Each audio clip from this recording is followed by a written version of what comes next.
Guard introduces himself, explaining he was adopted young and is now 15 years old. Working as a servant for the Trey Count family, to repay their kindness, he has been exterminating monsters that invade their territory. Though monster extermination isn't typically a servant's duty, he takes it seriously because the safety of the people depends on it. After finishing his daily extermination, Guard returns home. Inside the mansion, two stern men confront him, echoing Count Trey's harsh words. Guard is considered below trash. They ask if he knows why. Guard looks confused and uneasy. Guard denies any knowledge, but one man accuses him of playing dumb and having a low attitude. The man then angrily accuses Guard of stealing his money. Shouting the accusation with intense fury, Guard's eyes widen in shock at the claim. Guard, shocked and defensive, asks if they mean him and vehemently denies stealing money. The men dismiss his denial, accusing him of lying about killing monsters to skip work. They question whether his words can be trusted, while Guard struggles to respond, feeling cornered and disgraced. Guard insists he wasn't skipping work and that he truly killed monsters, pleading that he has shown plenty of proof. He explains he exterminated monsters that appeared in the territory that morning. One of the men presents a severed monster fang as evidence, gripping it tightly to emphasize its authenticity. The older man angrily shouts "Enough!" as he forcefully throws the monster fang to the ground, shattering it. Guard's eyes widen in shock at the destruction. The men stand firm, dismissing his claims as worthless. Guard retorts fiercely that the fang is probably fake and demands they stop treating him like a fool. His frustration grows as he realizes no one will believe him. The older man points at him with a grim expression, declaring he won't tolerate this any longer and banishes Guard. The older man yells that he doesn't need useless trash like Guard and orders him to leave the house immediately. Guard, devastated, hears a voice approving the decision as he is cast out, labeled as banished. Guard quietly enters the room as Lotto leans against the wall with a smug smile. Lotto remarks that Guard will be gone today, to which Guard replies with a calm thanks. Lotto mockingly calls Guard by name, declaring he has always hated him and that this news is wonderful. Lotto accuses Guard of stealing money and says it was worth telling his father. Guard, sweating nervously, acknowledges this. A narration explains that Sir Trey loves his son Lotto very much and would trust him if he made such a claim. Lotto announces this will be their last meeting and promises to show Guard a farewell gift. Guard looks confused as Lotto raises his hand, preparing to cast a spell. Lotto grins maliciously as he conjures a swirling magical ball. Shouting the spell name, Faraga Ball, the fiery orb surges toward Guard, who faces it without retreat. The magic ball rushes forward, engulfing Guard in flames. Lotto demands Guard gratefully accept the mid-tier magic attack. Guard internally notes that mid-tier magic isn't uncommon but too troublesome to dodge, deciding to let the attack hit him. Lotto boasts loudly about his magic, expecting it to leave nothing behind. Guard, calm and composed despite his torn clothes, reveals he designed the spell to only destroy clothing. Lotto is stunned, unable to believe his magic's precision, while Guard dryly praises his own accuracy. Lotto's shock turns to frustration as he grabs Guard by the collar, demanding why Guard isn't surprised by his magic. Guard remains unfazed, questioning Lotto's attitude and noting it's typical of him. Lotto yells that Guard's attitude annoys him and demands an explanation for his lack of reaction. Guard, catching his breath, reflects that he tried to resolve things peacefully but realizes Lotto won't back down. He resigns himself, knowing he won't see Lotto again. Lotto, struggling to maintain control, grabs Guard forcefully.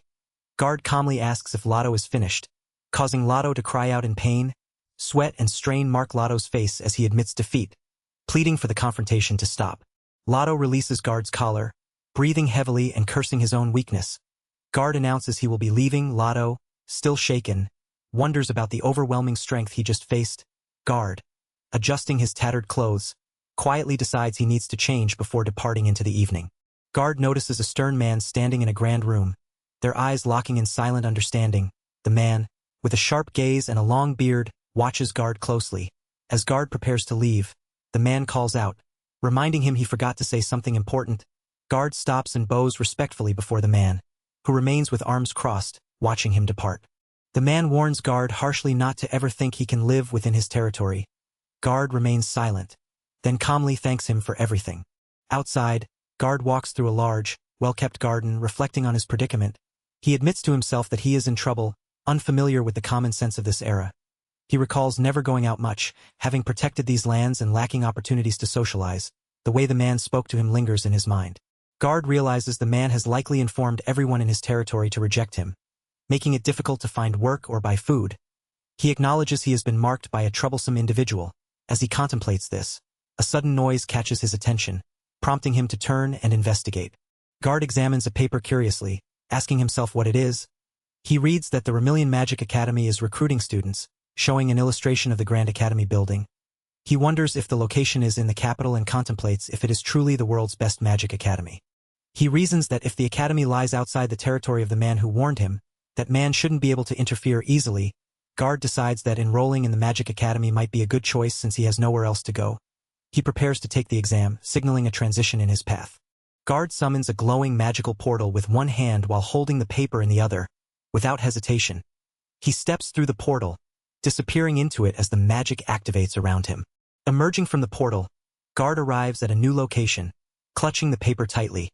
A close-up reveals a smiling face watching him, who quietly says, "Ho!" as Guard begins his new journey. Guard steps through the magical portal into the capital, immediately noticing the lively atmosphere bustling with people and market stalls.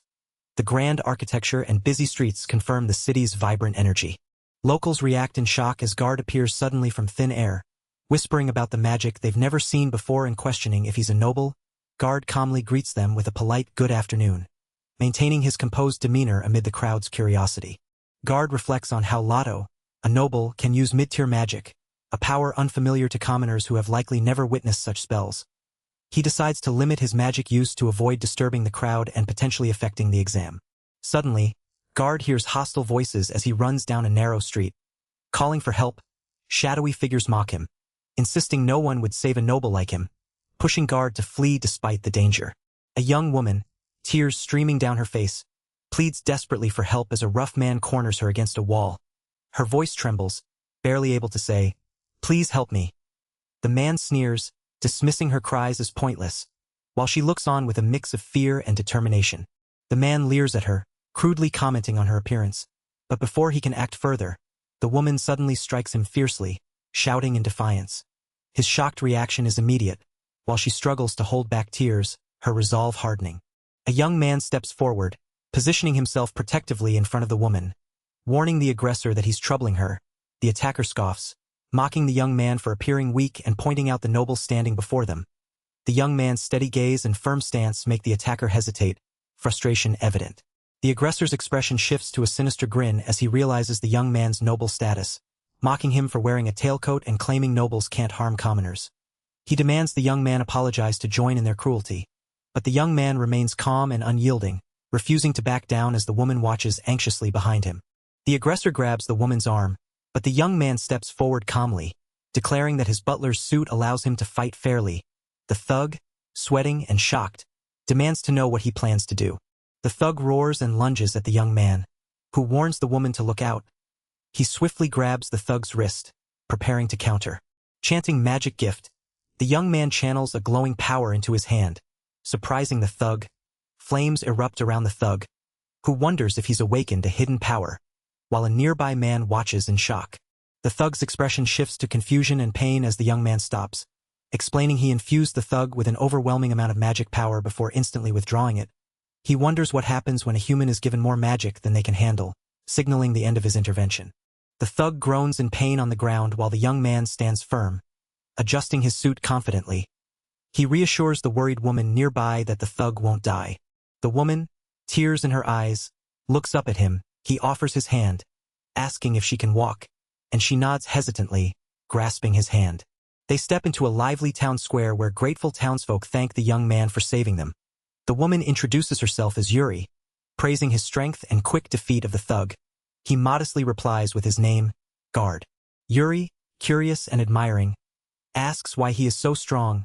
Guard pauses, considering his answer as she walks ahead, leaving the question hanging in the air. A cloaked figure with a pointed hood and flowing cape stands enveloped in a radiant aura, declaring he was a sage in his previous life, though he doubts anyone would believe it. He recalls finishing adventures across the world 600 years ago and continuing to hunt monsters relentlessly. He became a sage, a protector of the world's order, as shown by robed figures in a grand hall. Yet, the higher his position, the less free time he had. He was overwhelmed by endless research and magic studies, struggling under the weight of his responsibilities. Ultimately, he chose to abandon everything, reincarnating to live in a new era. The young man contemplates how to explain this to Yuri, knowing he can't reveal the full truth about his past as the former strongest sage. Yuri asks Guard why he is so strong, her eyes shining with curiosity. Guard hesitates, thinking she wouldn't believe the truth if he said he was a reincarnated sage. He considers just saying something random instead.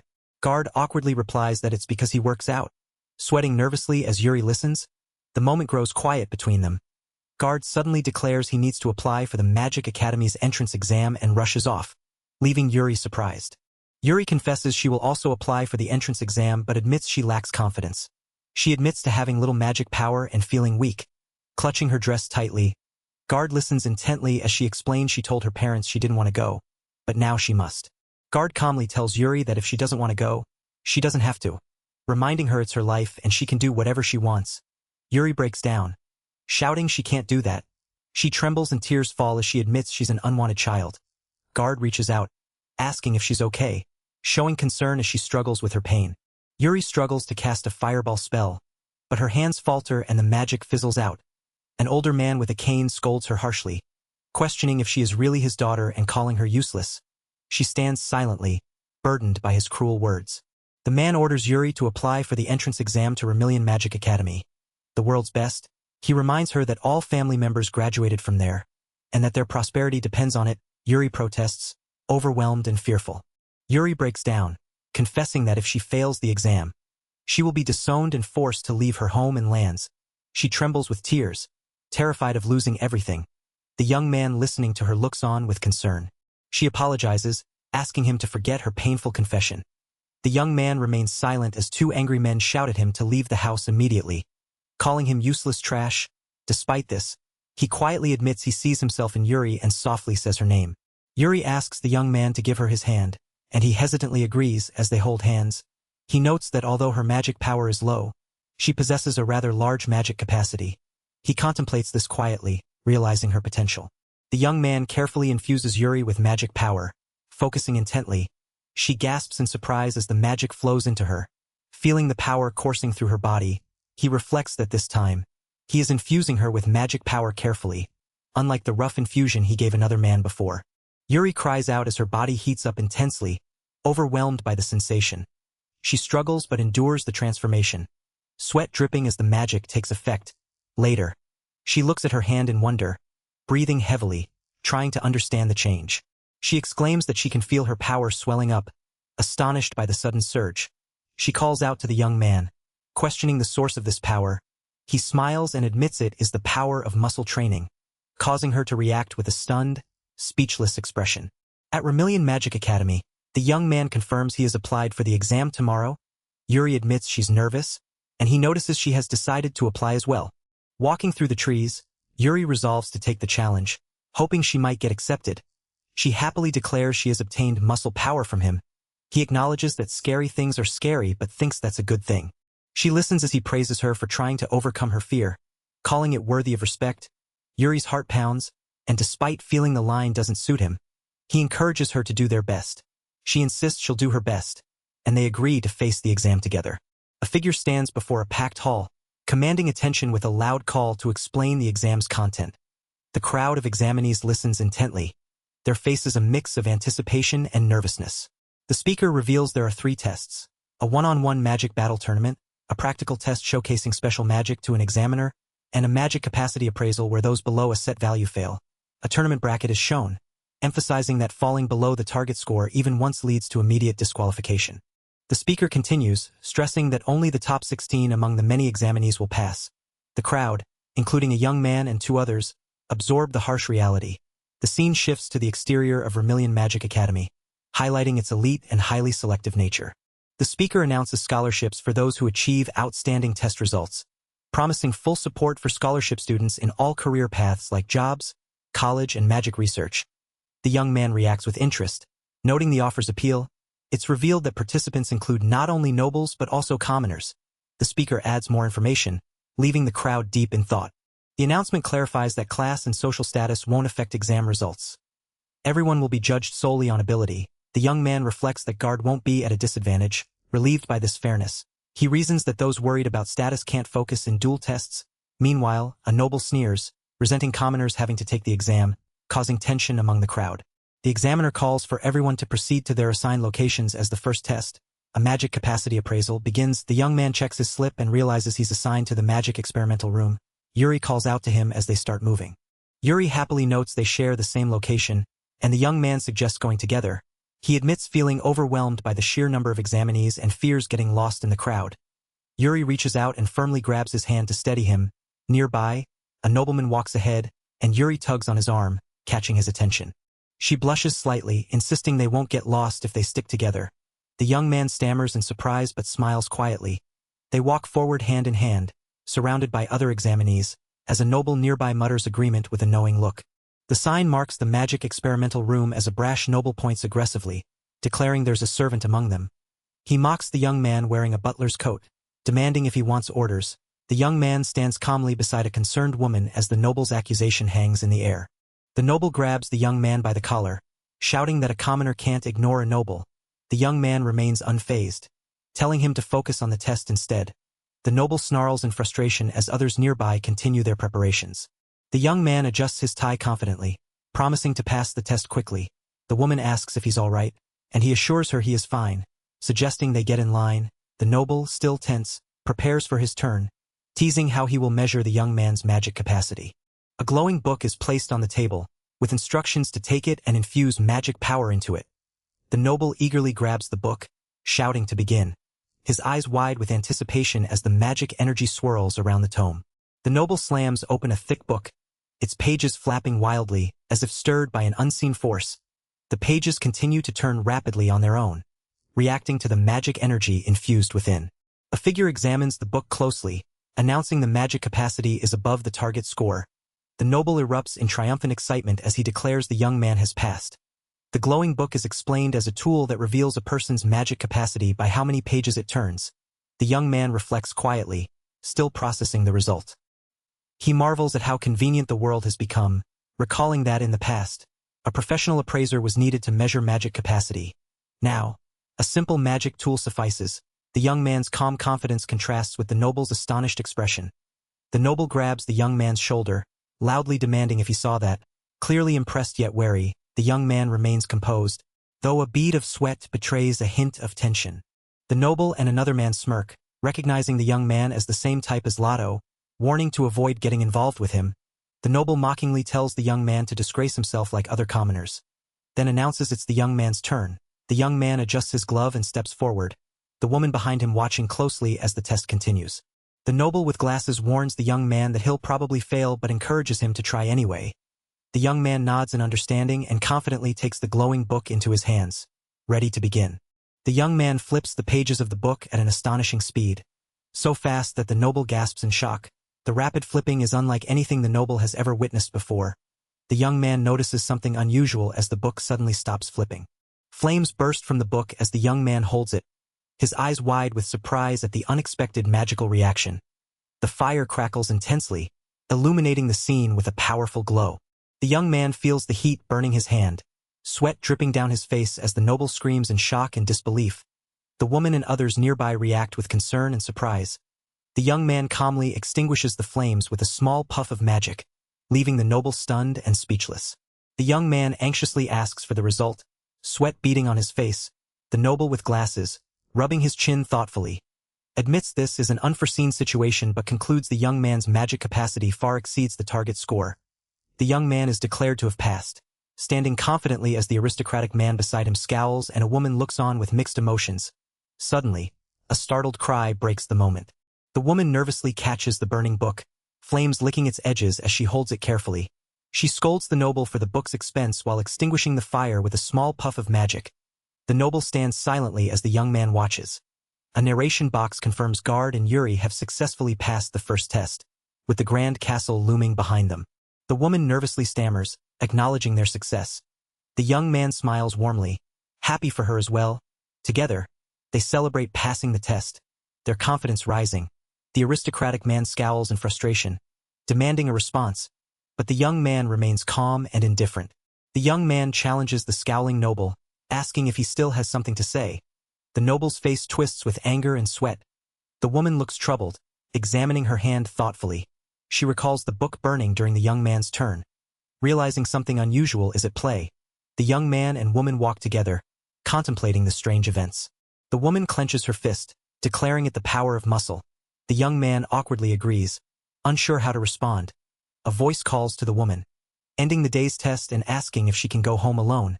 She cheerfully agrees, waving goodbye as the young man prepares to leave, noticing someone approaching. A determined woman sprints forward, panting heavily. The young man stands still, eyes wide with shock and awe. His expression intensifies as he lets out a powerful shout, overwhelmed by the moment's gravity. The young man catches the girl midair as she lunges at him fiercely. Their intense expressions locked in the moment. He gasps in surprise while she shouts with determination, sweat beading on her face. They collapse onto the street, drawing the attention of passers-by. Concerned, he asks if she is all right. She winces in pain but apologizes repeatedly, quickly scrambling to her feet and turning away. He calls out to her, trying to get her attention. She spins back around, urgently confirming if this is the magic experimentation room.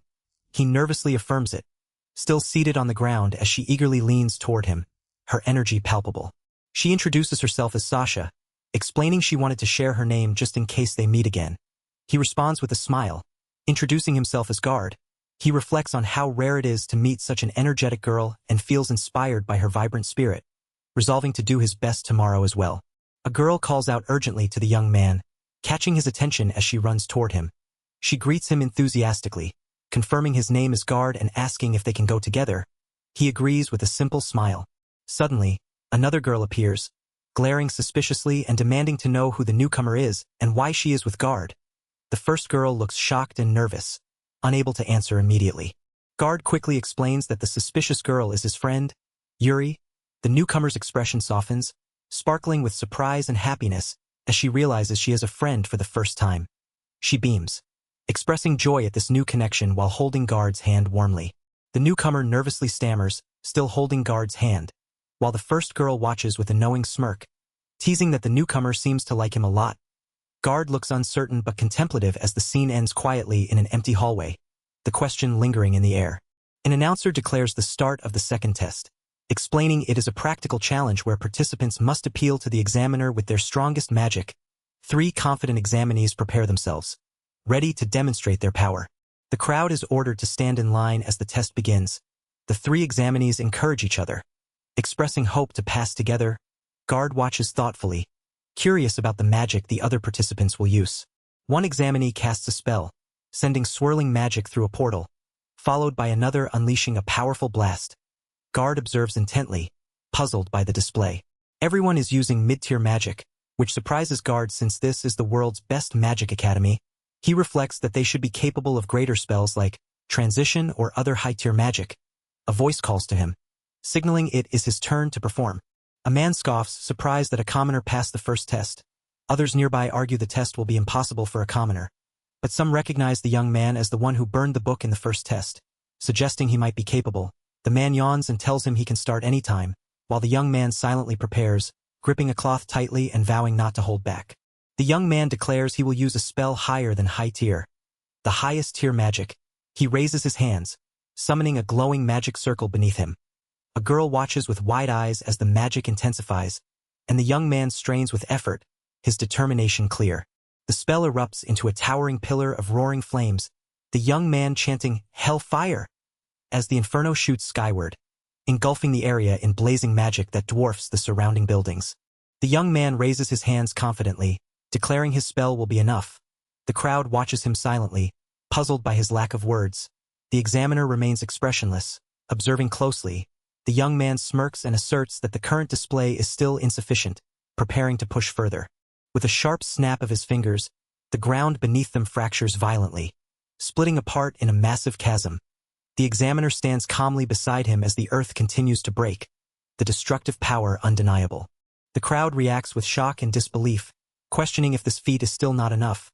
The young man kneels, determined to continue, telling himself to perform one more spell just in case.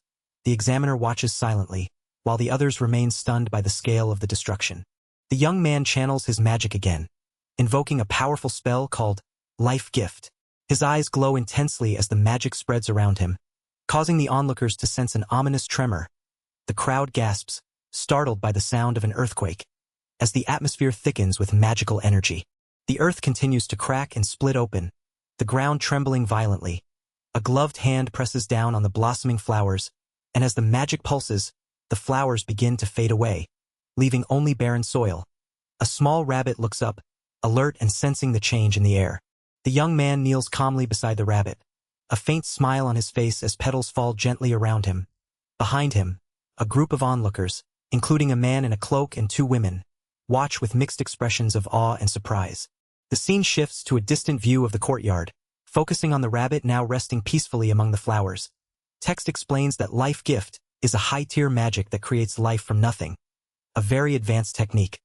The crowd's astonishment grows as they realize the significance of the spell, while the young man remains composed. The crowd erupts in cheers, praising the young man's incredible display. One man, overwhelmed, stammers in disbelief. The young man adjusts his suit, quietly acknowledging their praise as he declares that he has passed the test. The crowd's excitement fills the air, their admiration unmistakable. The young woman stretches her arms upward, sweat on her brow as she concentrates intensely. A man in a formal robe watches her with a concerned expression. Standing with arms crossed, the young man in the suit calls out her name softly, his gaze steady and focused on her. Memories flash of a harsh man berating a young girl, questioning her worth and lineage, while she looks fearful and conflicted. The young man reflects on how Guardsan's courage has inspired him. The woman raises her arms again, determined, declaring she will challenge the doubt cast upon her. The woman conjures a massive, blazing fireball above her, her face calm and resolute. The man in the robe watches with surprise and a hint of worry. The young man looks on with admiration and quiet encouragement. The man in the robe admits surprise at the woman's powerful display, despite it being a low-tier magic. He formally declares that she has passed. The woman smiles with relief and gratitude, bowing respectfully. The young man praises Guardkuin's impressive skill, sharing a warm moment of mutual respect. The young man questions why he hasn't seen such magic before. Assuming nobles would be familiar with the highest-tier spells, the woman insists no one has ever witnessed that magic. He contemplates that his perception might be wrong, suspecting magic technology has deteriorated since his time as a sage. Both react with surprise as he wonders if this could be the case. Torn pages of old manuscripts hint at lost knowledge. The young man worries the examiner was left speechless by shock. Walking outside with the woman, he admits he might have overdone it. The scene shifts to a grand building, where a sudden explosion erupts. A confident man with spiky hair and a flamboyant aristocratic outfit laughs triumphantly, declaring the other passed the test easily. A woman praises the result, while the man exudes arrogance and satisfaction. The same man boasts his magic is first class, even by the standards of the world's best magic academy. Yet he scowls fiercely at the thought of a mere commoner mocking him. Clenching his fist in anger, the young man quietly acknowledges the impressive display, while the aristocrat seethes with indignation. A man walks down a grand corridor, vowing not to hold anything back the next time he faces his opponent, determined to ensure he never defies him again. His face twists into a dark, menacing grin as he promises to completely crush him. The scene shifts to a lighter moment where a young woman excitedly announces she passed, while another woman, relaxed and confident, shrugs off the pressure, saying passing is what matters most. A crowd gathers before a grand building as an official congratulates them for passing the second test. A confident young man announces the third test will now begin, emphasizing that clearing it means an official pass. Two determined young women stand ready, one clutching a ball tightly, the other with a fierce expression and clenched fists. A man with a beard explains the third test will be a tournament battle among the examinees. He points to a tournament bracket, stating those who reach the final 16 will pass. The examinees will use magic and duels to secure victory. The young man notes about 100 people remain, so winning 3 matches guarantees passing. He gestures as tournament brackets materialize before them. The young man instructs all contestants to head to their assigned arenas, explaining battles will be split across multiple arenas until the third round. Relief washes over him as he vows not to face 2 particular opponents until the top 16. The 2 young women cheer, determined to pass together. The young man steps forward confidently, ready to begin. The young man formally announces the start of the first round, calling out 2 names, Guardsan and Reincarnated. He urges everyone to prepare themselves as the grand hall watches on, the tension rising for the battles to come. A noble taunts the commoner, accusing him of being overly confident despite his low status. The commoner remains calm, asking to begin the match. The noble boasts about showing the power of a noble to teach the commoner his place. The match rules are explained. Victory is declared when one party surrenders or is unable to continue. The noble angrily demands the commoner not ignore him, The match begins as the official commands them to get ready. The commoner casts a powerful water blast spell, sending his opponent flying through the air with a forceful wave of water. The opponent struggles to recover, coughing and gasping for air as the crowd watches the intense battle unfold. The noble lies defeated on the ground, sweating and twitching in pain. The commoner stands tall and composed, his presence commanding respect. The spectators and officials observe silently, impressed by the outcome. The announcer declares the commoner, Guard-san, the winner, prompting cheers from the crowd. Guard looks slightly embarrassed, wondering if he overdid it. Meanwhile, a nobleman watches from the shadows, his expression unreadable as others react to the result. Guard walks forward calmly, a slight smile playing on his lips. Lotto, the son of Count Trey whom Guard once served as a servant, sneers with excitement, clenching his fist and mocking Guard for sneaking into this place. He declares this will be fun. The scene shifts to a grand castle exterior before cutting to a tense moment where a young woman sweats nervously, watching as a man waves a white flag in surrender amid a shattered stone wall.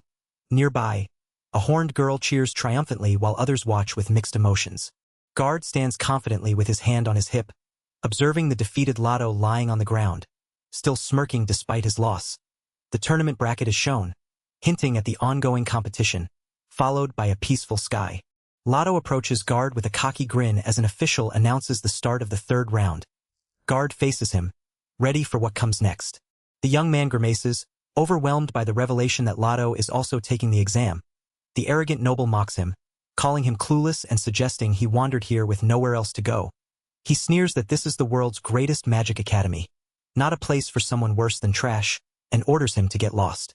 The young man calmly promises to tell everyone just how useless the noble is.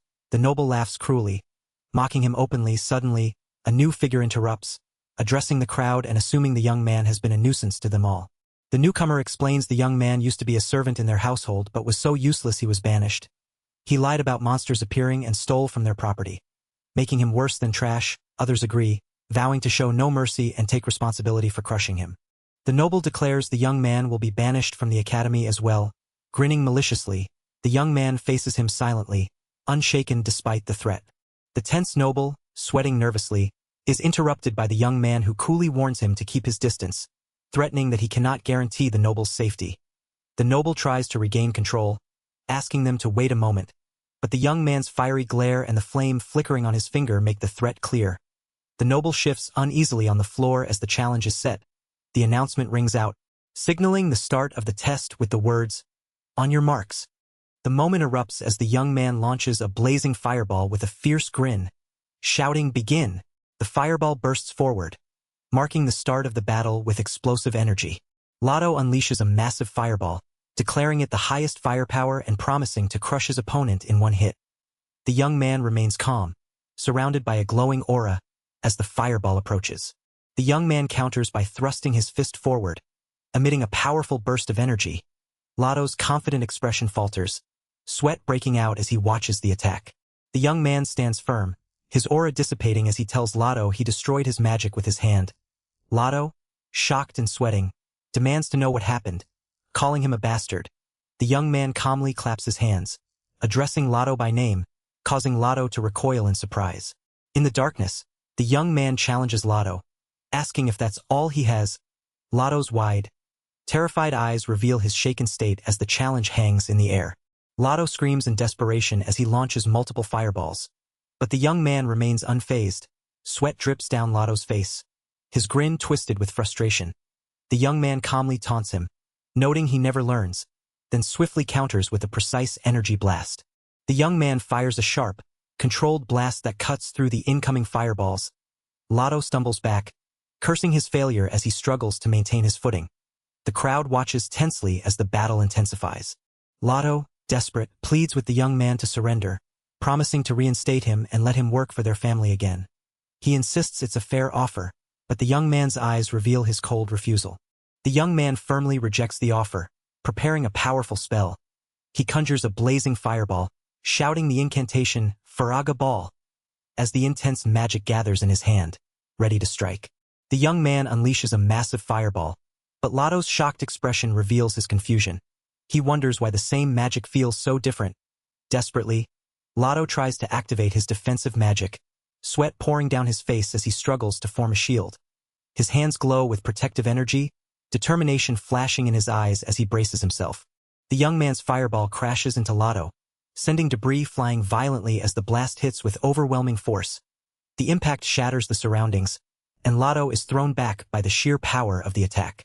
Lotto crashes against a wall, his clothes torn and his body scorched by the flames. Onlookers rush forward, shocked by the devastation. The young man stands calmly nearby, watching as Lotto struggles to rise, clearly defeated. A man announces the young man, Guard, as the winner.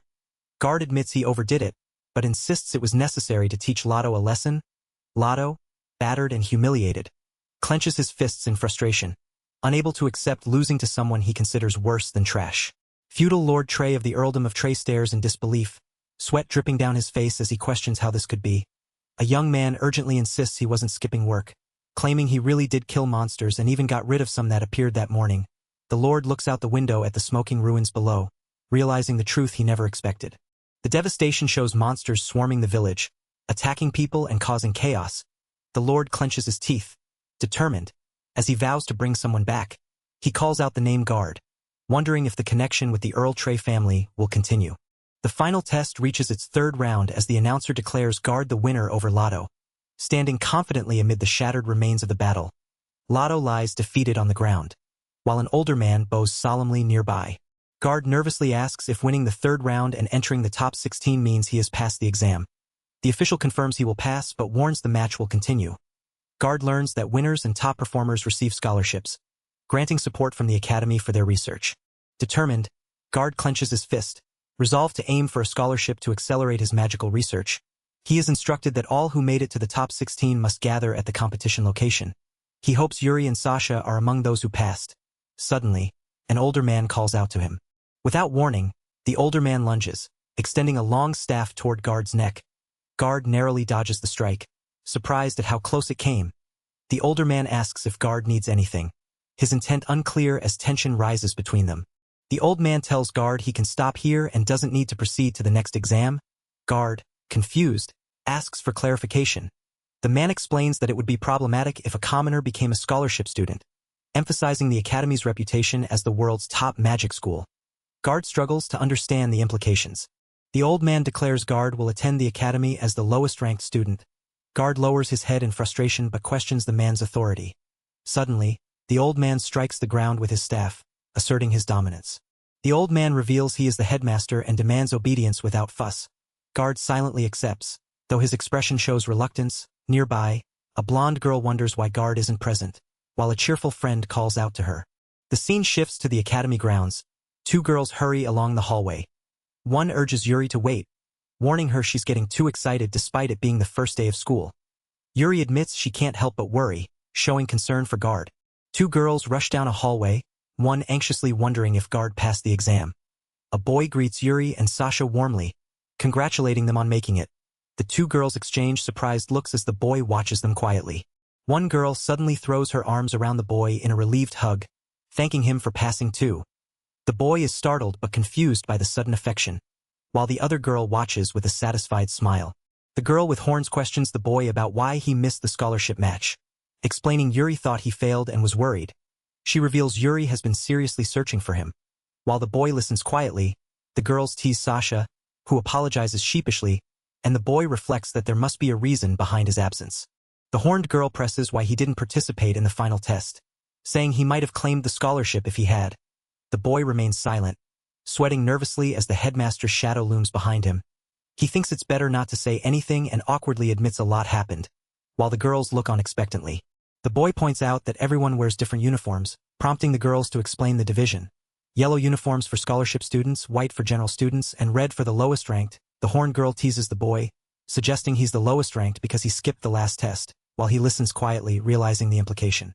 The blonde girl proudly announces she has become a scholarship student, crediting the boy's muscle power for her success.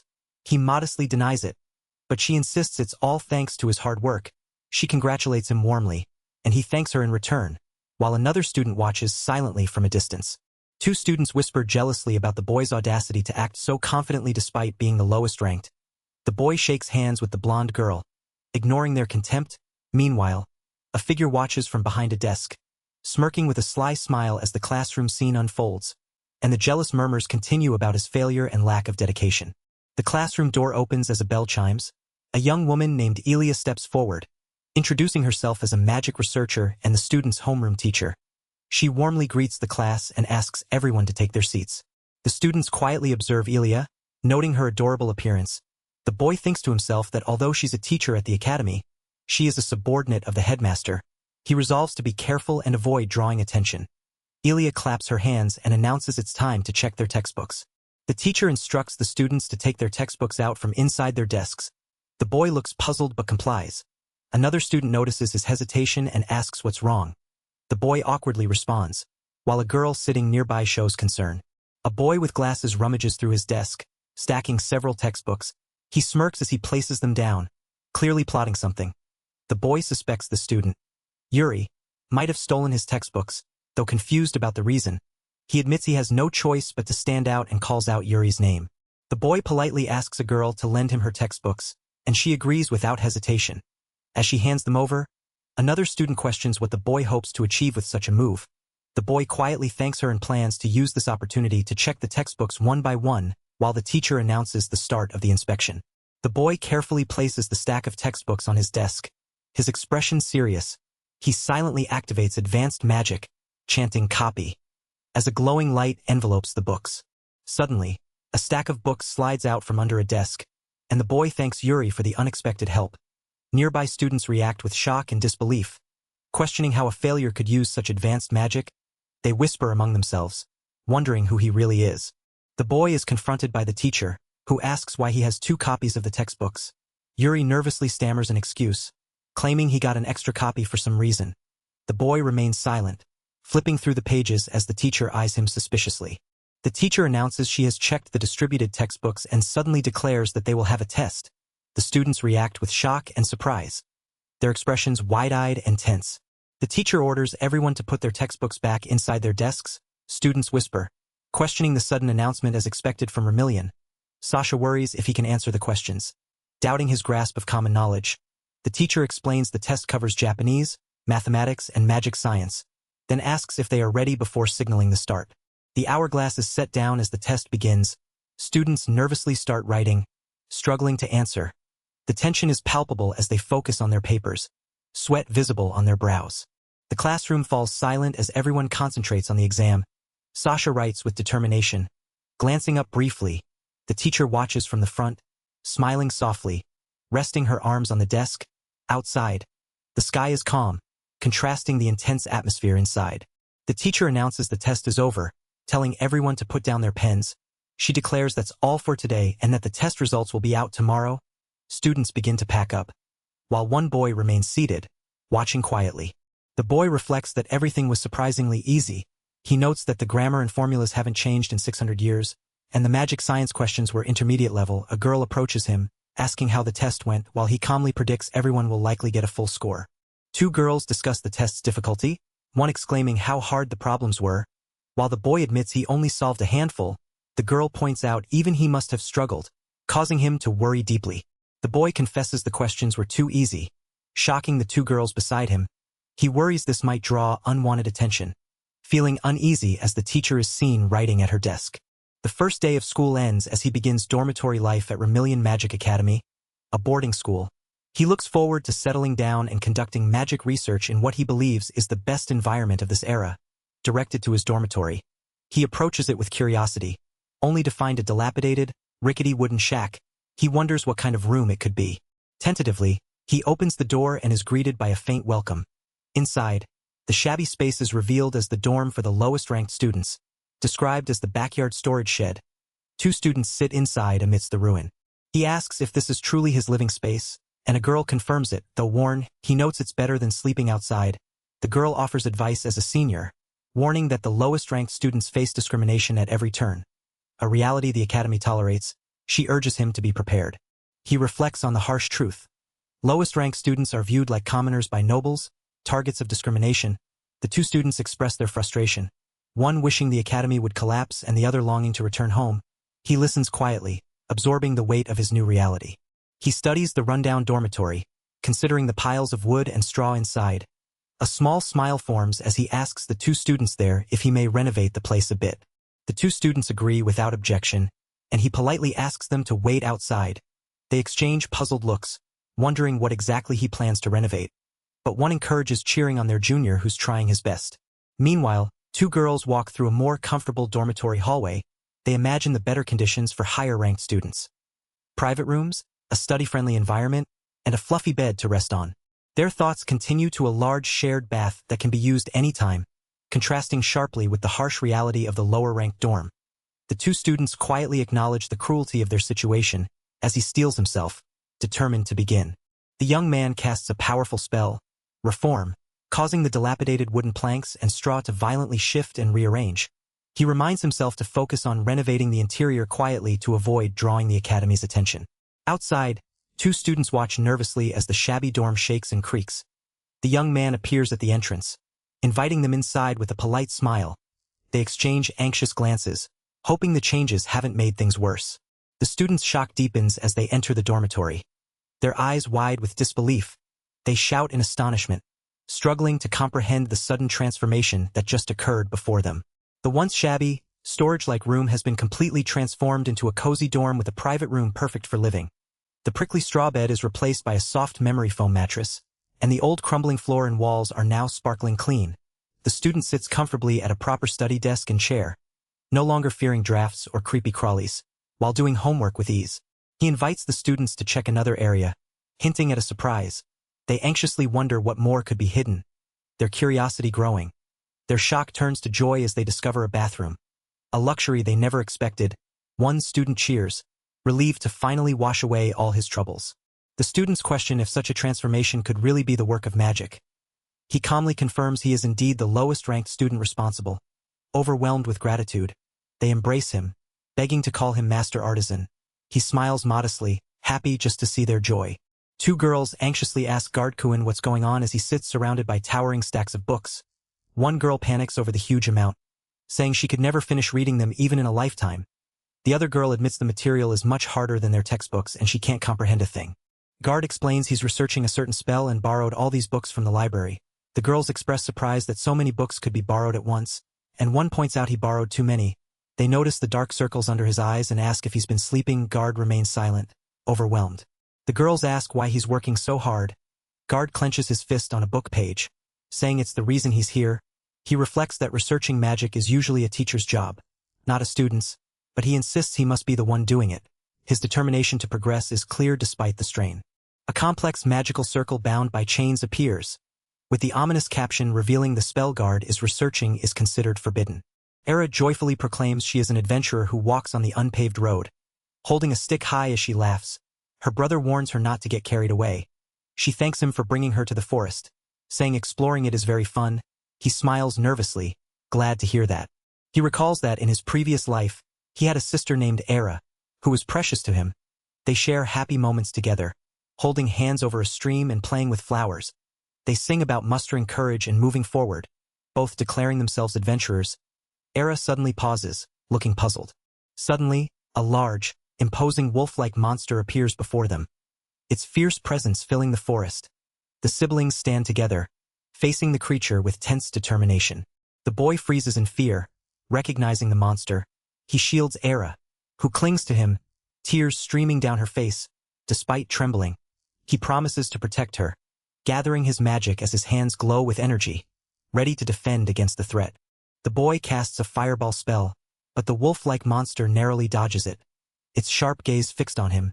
He clenches his fist, determined to try again despite missing the attack. Suddenly, the monster strikes, hitting the boy and sending him flying backward. The girl screams out in shock and tears, calling for her brother desperately. The boy crashes to the ground, bleeding and struggling to stay conscious. The monster charges toward the girl, who runs away in terror, while the boy grits his teeth, refusing to give up. The boy raises a glowing magical shield, warning the monster fiercely not to touch the girl. The monster snarls in response, preparing to attack again as the boy braces himself for the next strike. The monstrous wolf roars fiercely, its jaws wide open as it charges. The boy shouts urgently for Era to run, while she hesitates, sweat and fear on her face.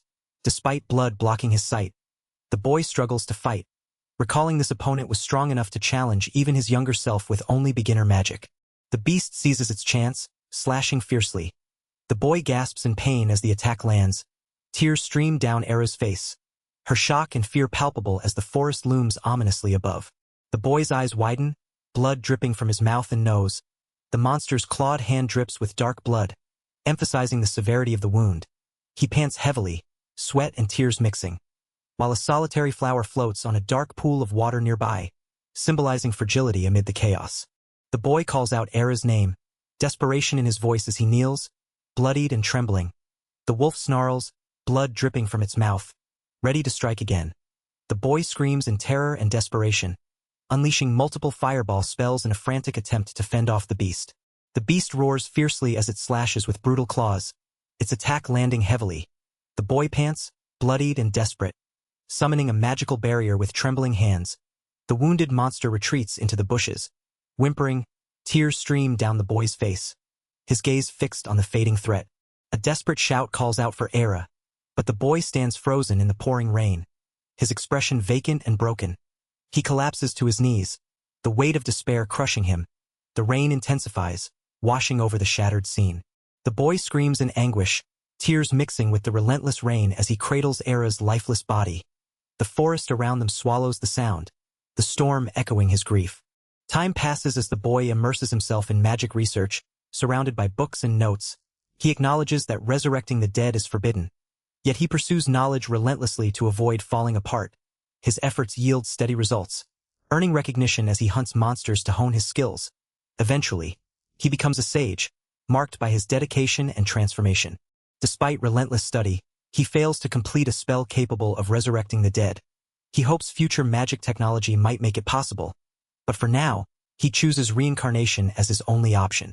His research reveals all books contain only known knowledge, while materials from 600 years ago remain indecipherable. Doubt creeps in. Was reincarnation a foolish choice? He apologizes silently to Era for the delay. Nearby, two girls whisper about a powerful rival named Yuri, just as the school bell rings, signaling class time. The classroom fills as the teacher announces the start of classes and urges students to keep up. Ilia introduces herself as the magic science instructor, explaining that each subject will be taught by a specialized teacher. The students prepare to begin, anticipation in the air. Suddenly, Ilia calls Guard to her research room after class, surprising him on only the second day of school. Era questions what he did to warrant this, but Guard remains silent, uncertain of the reason. Guard knocks on the door and is invited inside. Ilia greets him warmly, inviting him to sit as she says she has something important to discuss. Before starting, she asks Guard a question, making him nervous and silent. Ilia demands to know who Guard really is. He worries she suspects him and resolves to keep his past as a sage a secret for now. He admits he's just a commoner who was once a servant. Ilia narrows her eyes, questioning this. She points out that Guard used an advanced spell yesterday, something unheard of for a commoner. She notes his test results were revolutionary, with more than full marks in 3 subjects, defying common sense. Guard realizes she noticed his secret. Guard asks what the point of this is. Ilia explains the headmaster's disdain for commoners, showing a stern image of the headmaster. She warns Guard that the headmaster sees commoners as inferior to nobles. Guard reacts with surprise and concern, acknowledging he has met the headmaster. Ilia explains that competent commoners are not allowed to exist, and Guard quietly acknowledges this harsh truth. He never expected to face banishment from the academy as well. Clenching his fists, he admits that reincarnating was a mistake since he can't do his research at this rate. Ilia apologizes sincerely to Guard. She harshly declares Guard a hopeless failure, lower than trash, and says she will report him to the higher-ups. Guard sits silently, stunned. While Ilia bows deeply in apology, he responds with a quiet question mark as she lowers her head.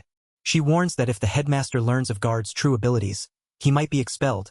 She vents her frustration, calling the headmaster a lost cause who refuses to raise her pay. Then she quickly changes tone, reassuring Guard not to worry and promises to be his ally. She pledges to find a way to get Guard promoted so the headmaster will have to acknowledge him. Asking him to wait a little longer, Guard, feeling relieved, thanks Ilia sincerely. She playfully asks him to teach her some magic since he's here, but he hesitates, wanting to return to class. Ilia insists, saying the class would be boring for him and urges him to teach her. He feels dizzy and notes that she finally released him. Realizing it's already after school, he walks slowly. 2 girls wait for him inside, asking why he hasn't gone home yet. One cheerfully says they're waiting for him, greeting him warmly. They express worry since he never returned earlier.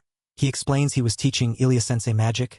Both girls react with surprise, questioning if he really taught Ilia-sensei. He asks if Ilia-sensei is famous. They confirm enthusiastically, saying she's a leading figure in magical formulas. He admits he didn't expect that. They remind him he missed all classes today. The girls urge him to sit as they promise to fill him in. They crowd around him, eager to explain everything. Overwhelmed, he nervously agrees and thanks them. Era struggles, confused why she's being taught instead of Guardkuin. While Yuri scolds Sasha for being bad at the task and expresses surprise she survived this long, Sasha pleads exhaustion, begging to postpone the question until tomorrow. But Yuri insists on no breaks. Sasha finally smiles, prompting relief from the others. The two girls confess their worry about him, noting his furrowed brow since morning. They assure him they're his allies and urge him to rely on them if anything troubles him. Their confident smiles reinforce their support. He quietly thanks them, realizing he has reliable allies in this era. Unlike 600 years ago, a flashback shows the group standing together, and he resolves to do his best, asking Era to wait for him. At the Trey Count family home, a furious man yells at Lloyd for failing the final exam in Remillion. Lloyd, trembling, insists he lost because Guard used dirty tricks, while the older man calls Guard a piece of trash. The older man reacts with shock and anger upon hearing the name Guard. He questions why his son returned instead of Guard, insisting that if Guard had passed the Remillion exam, he would have had the strength to defeat demon beasts. The son nervously tries to defend himself, asking why his father even talks about someone he considers lower than trash. The father slams his authority down, demanding silence and questioning if the son is capable of wiping out the monsters infesting their territory. He calls him a useless piece of crap and blames all their troubles on banishing Guard. Revealing his deep regret and anger, the son trembles in fear, crying out in distress. The father furiously orders his son to leave the house immediately, declaring he never wants to see his face again. The son, tears streaming down his face, pleads in disbelief, asking if he is truly being banished. Outside, the son stumbles away, vowing never to forgive his father, not for generations to come. His anguished scream echoes as the feud with Lotto continues unresolved. Ever since being called to Ilia-sensei's research room, he has been granted access to her private collection unavailable in the library. In exchange for teaching her magic, he spends after-school hours reading, making it part of his daily routine. Through conversations with Ilia-sensei, he begins to understand two important things. The first is about the current era's magic. Compared to 600 years ago, individual magic power has significantly decreased. Most people can only use intermediate magic, while advanced magic is limited to teachers and a select few exceptional students. He worries that repeatedly using advanced magic during the exam may have made him stand out too much. The second insight concerns Ilia-sensei herself. She is an expert in magic formulas. Well-versed in both modern and ancient magic, he wants to get her input on his research but hesitates. When asked what kind of research he is doing, he nervously admits to reading books on various fields. Ilia-sensei questions him, reminding him that resurrecting the dead is taboo even in this era. He worries involving her could cause her trouble, so he keeps his research vague, only admitting to reading different books while she looks on with concern. Ilia-sensei notices something off and asks if something is wrong. He hesitates but she presses, pointing out his focus on specific fields like the magic history of life and death, the nature of the soul and body creation magic. She questions his hesitant tone and confirms he was reading those books, warning him about narrowing his focus too much. She confronts him directly, asking if he is trying to break a taboo. His wide eyes reveal his shock and fear as she probes deeper. He admits to researching resurrection magic, knowing Ilia-sensei is sharp and that he cannot deceive her. His nervousness is clear as he confirms his research. Ilia-sensei's gaze sharpens as she tells him she knew it all along. She warns him seriously, asking if he truly understands the weight of breaking a taboo, emphasizing the gravity with a visual of breaking chains. He listens intently, the weight of her words sinking in. Ilia-sensei explains that resurrection magic is an act of bending the laws of nature, akin to reviving the dead, which is like declaring war on God. She warns that even if one succeeds, something important might be lost in the process, asking if he has the resolve to accept that. The young man reveals he had a younger sister who was precious to him, always energetic and fun to be with. He admits she died because of him, despite having protected him. He confesses his desire to see his sister again and his willingness to lose anything to make that happen, stating that this is what he truly believes in. Ilia-sensei listens silently, her expression unreadable. With a determined smile, she clenches her fist and declares that rules are meant to be broken, leaving him stunned and speechless. He acknowledges her determination, and she offers her full cooperation if she can help. He warns her about the risks of researching a taboo, stressing that discovery could endanger her position. She confidently assures him she won't make careless mistakes, smiling slyly. She explains that valuable discoveries often lie beyond common knowledge, hinting at the potential benefits of their secret research. She adds that the books she carries might serve as useful references. Under a starry night sky, the young man realizes he stayed out too late and decides he should head back. He pauses, glancing back toward a building where a girl with long hair and a gentle smile waits inside. Opening the door, he calls out to the girl, Yuri, who suddenly looks startled and flustered. She quickly stands, her eyes wide with surprise as she demands what he is doing in the tech room. Yuri's shock intensifies as she nearly drops a bracelet, stumbling to pick it up while nervously explaining she was on her way back from Ilya-sensei's research room when she saw him. He calmly asks if she was creating something, and she awkwardly insists he doesn't need to pick up the bracelet. Holding the bracelet in his hand, he comments on it thoughtfully. Yuri, blushing and uneasy, confirms it's hers but struggles to explain. He points out the bracelet is too big for her wrist and wonders if it might be a present for someone else, leaving her dizzy and flustered as she tries to respond. He praises her effort, saying the intended recipient will be happy. She blushes, relieved he didn't ask who it's for, and thanks him nervously. He notices a slot on the bracelet and asks if she plans to put something there, making her flustered but admit she does.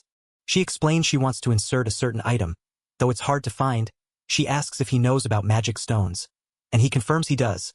A brief explanation shows magic stones are rare gems dropped by monsters that grant special effects when attached to weapons or armor. She reveals she heard magic stones act as charms bringing good luck and wants to attach one to the bracelet as a gift. He understands but warns she would need to defeat many monsters to get one. She hesitates, acknowledging the difficulty. He informs her the Academy forbids fighting monsters without permission for safety reasons. She doubts she'll get permission since she's new and can't afford to buy a magic stone anyway. Despite this, she expresses a strong desire to finish the bracelet and give it as a gift as soon as possible. He asks if she wants to go right now to defeat some monsters. Catching her off guard, she reacts with surprise, but he smirks knowingly despite the rules forbidding it. He clenches his fist and quotes a certain teacher saying rules are meant to be broken. She worries about the danger, but he assures her she'll be safe with him. He leaves the choice up to her, and she contemplates silently. She admits honestly that she wants to go. He agrees and activates magic in his hand, declaring they will leave immediately. Another person watches them with a calm expression. He raises his hand to cast a spell, aligning coordinates to the area with the most monsters nearby. A magical circle forms beneath them as they prepare to teleport, and they vanish in a flash of light. The magic circle glows intensely, blinding her as she asks what kind of magic this is. He explains that stepping through it will teleport them to a destination. She hesitates, shocked they are going now, then gathers courage to make a request. She insists on fighting the monsters herself. Despite his offer to help, she shakes nervously but firmly states she wants to rely on her own strength. She explains that giving the present holds more meaning if the magic stone was earned through her own efforts. Though grateful for his help so far, she wants to handle the rest alone and pleads with him. He acknowledges her strong resolve, realizing the gift must be very important. With a small smile, he agrees, and she brightens. They prepare to leave together, her determination clear as they step toward the glowing circle. A radiant light bursts forth, illuminating the dark forest as a magical circle materializes beneath them. The two figures, a young man and a woman with flowing hair, step forward together into the glowing portal, disappearing into the light. She notices the monster's presence nearby and asks if there are monsters here. He calmly explains he teleported them a bit further away to avoid immediate danger.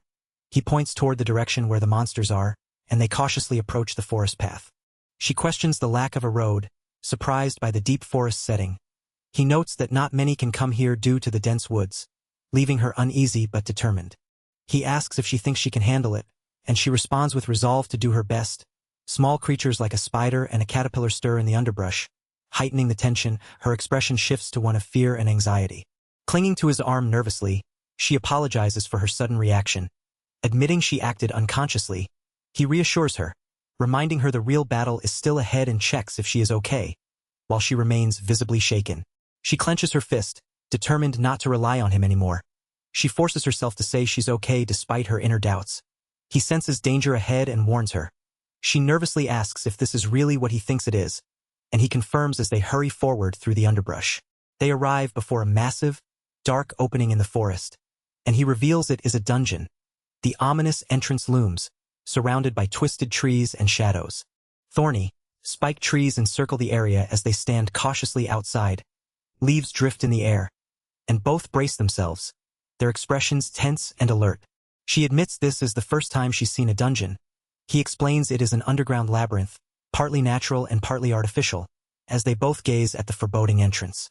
Glowing eyes of various monsters peer from the darkness as he warns her this place is a monster's den. She swallows hard, fear evident. But he tells her she doesn't need to be so scared. They stand side by side, facing the ominous darkness ahead. He assures her there aren't any strong monsters inside. Surprised, she asks how he can tell. He hesitates, then explains it's through his muscles' power. She marvels at the versatility of muscles, excitedly urging to go inside, while he nervously agrees. Their footsteps echo as they cautiously enter, tension mounting. Both glance around warily, sweat on her brow as the dangerous atmosphere sinks in. The thorny trees loom behind them as they move deeper. She starts to speak but trails off, overwhelmed by the situation. The darkness presses in, and she offers to use magic to brighten their path. He insists she focus on the monsters instead, so she gladly lets him take over. He conjures a glowing orb of light, illuminating their way. She beams with gratitude, relieved by the sudden brightness.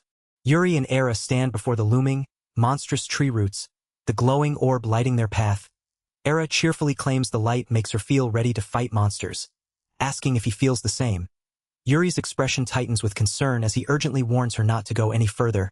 Era turns, startled, responding hesitantly to his warning. Suddenly, a thick, sticky substance drips down onto Era, covering her in a slimy mess. She panics, eyes spiraling in shock, crying out in distress.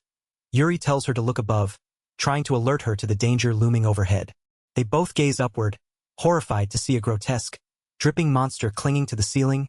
Yuri grasps Era's hand tightly as they face the terrifying creature, realizing a monster has already appeared in the cave.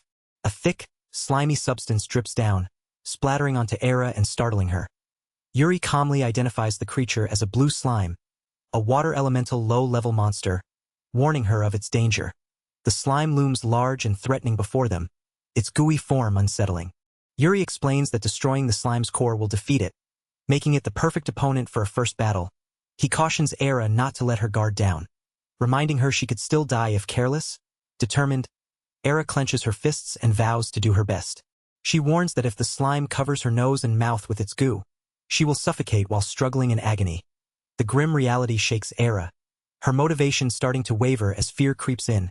She struggles to hold onto her resolve, visibly shaken by the harsh truth. Era steels herself, shouting that she'll fight.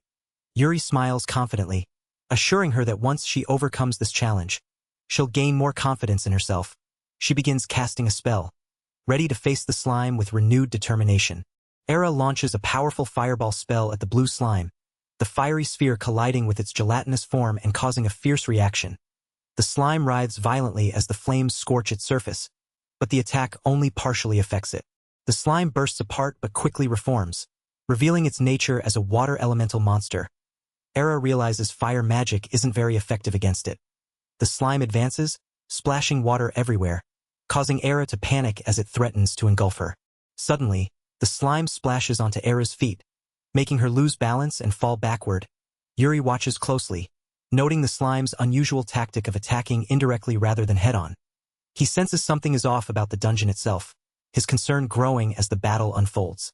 Yuri urges Era to focus on stopping the slime's movements, explaining that the blue slime can freely change its form and is difficult to defeat unless its core is targeted. Era struggles under the barrage, her movements restricted, desperately wondering how to respond as Yuri shouts encouragement. Era focuses intensely, realizing she must stop the enemy's movements despite its ability to freely change form. She decides approaching from the front is impossible due to the barrage blocking her path. Determined, she moves carefully to ensure she can halt its movements. With a fierce expression, she extends her hand, signaling the moment has come. She casts a freezing spell, causing sharp ice crystals to erupt and encircle the slime, effectively sealing its movements. Yuri acknowledges her success with a relieved smile, recognizing the monster is immobilized. Era stands firm, summoning her magic with a glowing circle forming before her. Her resolve is clear as she prepares for the next decisive action. She unleashes a powerful magic attack named Green Arrow, firing a concentrated blast at the frozen slime. The impact shatters the ice and the slime itself, breaking it into pieces as the attack lands with explosive force. The shattered slime dissolves into sparkling fragments on the ground. Era, standing nearby with a glowing orb in her hand, breathes out in disbelief, quietly admitting she won.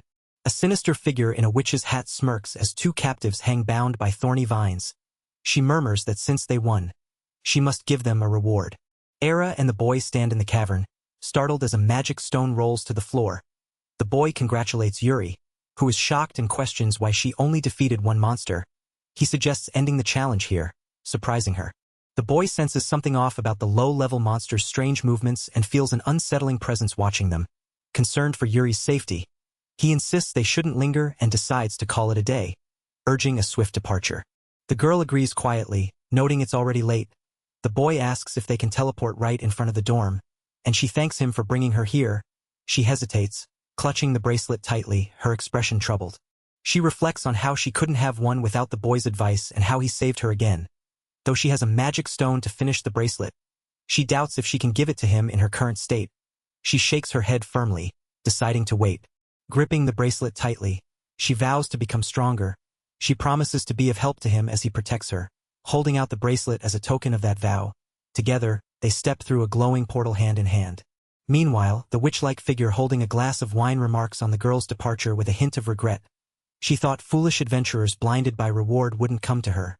Yet here they are, bound and helpless before her. She calmly sips wine, dismissing the chaos as she says it's fine. A woman nearby struggles as her dress tears. The wine pours steadily into the glass, and she smirks, licking her lips while acknowledging the unmistakable magic energy.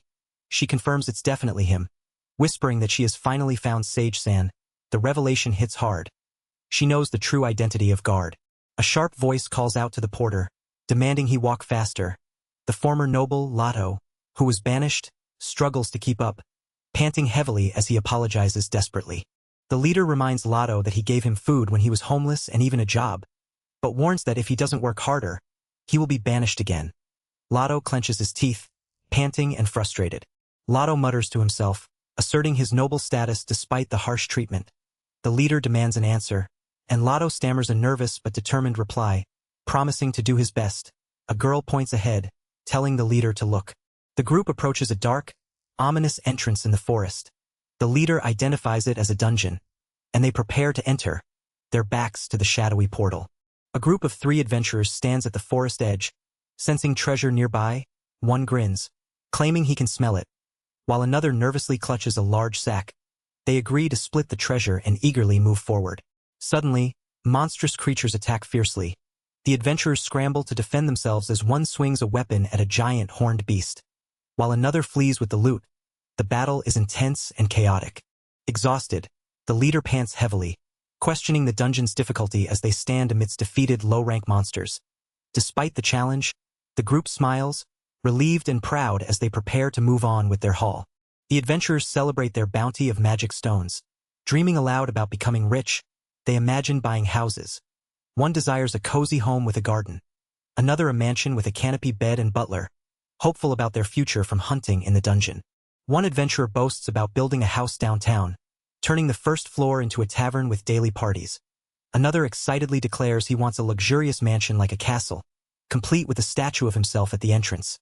Their companions watch silently, their expressions unreadable. The boastful one is suddenly told there will be no share for him. Shocked, he protests, reminding them they promised to split the treasures. The other coldly warns him not to get the wrong idea as they continue on, leaving him behind. The harsh truth is revealed. His job has a fixed salary, no matter how much treasure they find. His pay won't change, and the others laugh while he trembles, realizing the unfairness of his position.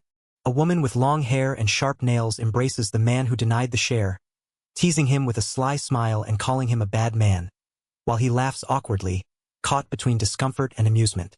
A man and woman are shocked, demanding to know who the mysterious figure is and where she came from. The woman in black restrains the man who failed an exam, while another watches silently. The man grips his backpack straps, tense and uncertain, as the woman holds him firmly. The woman in black smiles slyly, confessing her love for bad men. The man suspects she's an adventurer separated from her party and wonders if she's trying to seduce him into helping her. He decides he doesn't dislike her and agrees to go along with her. The woman's smile widens as she promises to be more daring. She gently touches his face and asks if she can pierce his heart.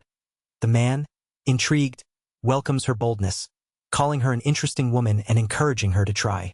Suddenly, the woman stabs him through the back with a clawed hand, declaring she won't hold back. The man sweats nervously as she leans close, asking if she pierced his heart well and how it feels. A woman gasps in shock, urgently calling out to her leader. The leader, a man, is drenched in sweat and blood, trembling as he stammers in disbelief.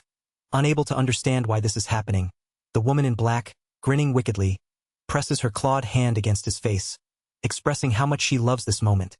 Her eyes gleam with dark delight as she declares that when she does bad things to bad people, they always show such wonderful expressions. A man lies on the ground, bloodied and defeated, as a figure standing over him declares the act satisfying. Nearby, a terrified boy screams that he doesn't want to die. Realizing the man was killed, a determined man grips a large weapon tightly, preparing to fight. The man and a woman confront a dark witch-like figure, demanding to know her problem. The witch smirks, explaining she let a big fish escape and is feeling frustrated. She and her companions begin to leave through a magical portal. The witch, with bloodied clawed fingers, commands the man to help her, teasingly chanting a spell to blow off steam.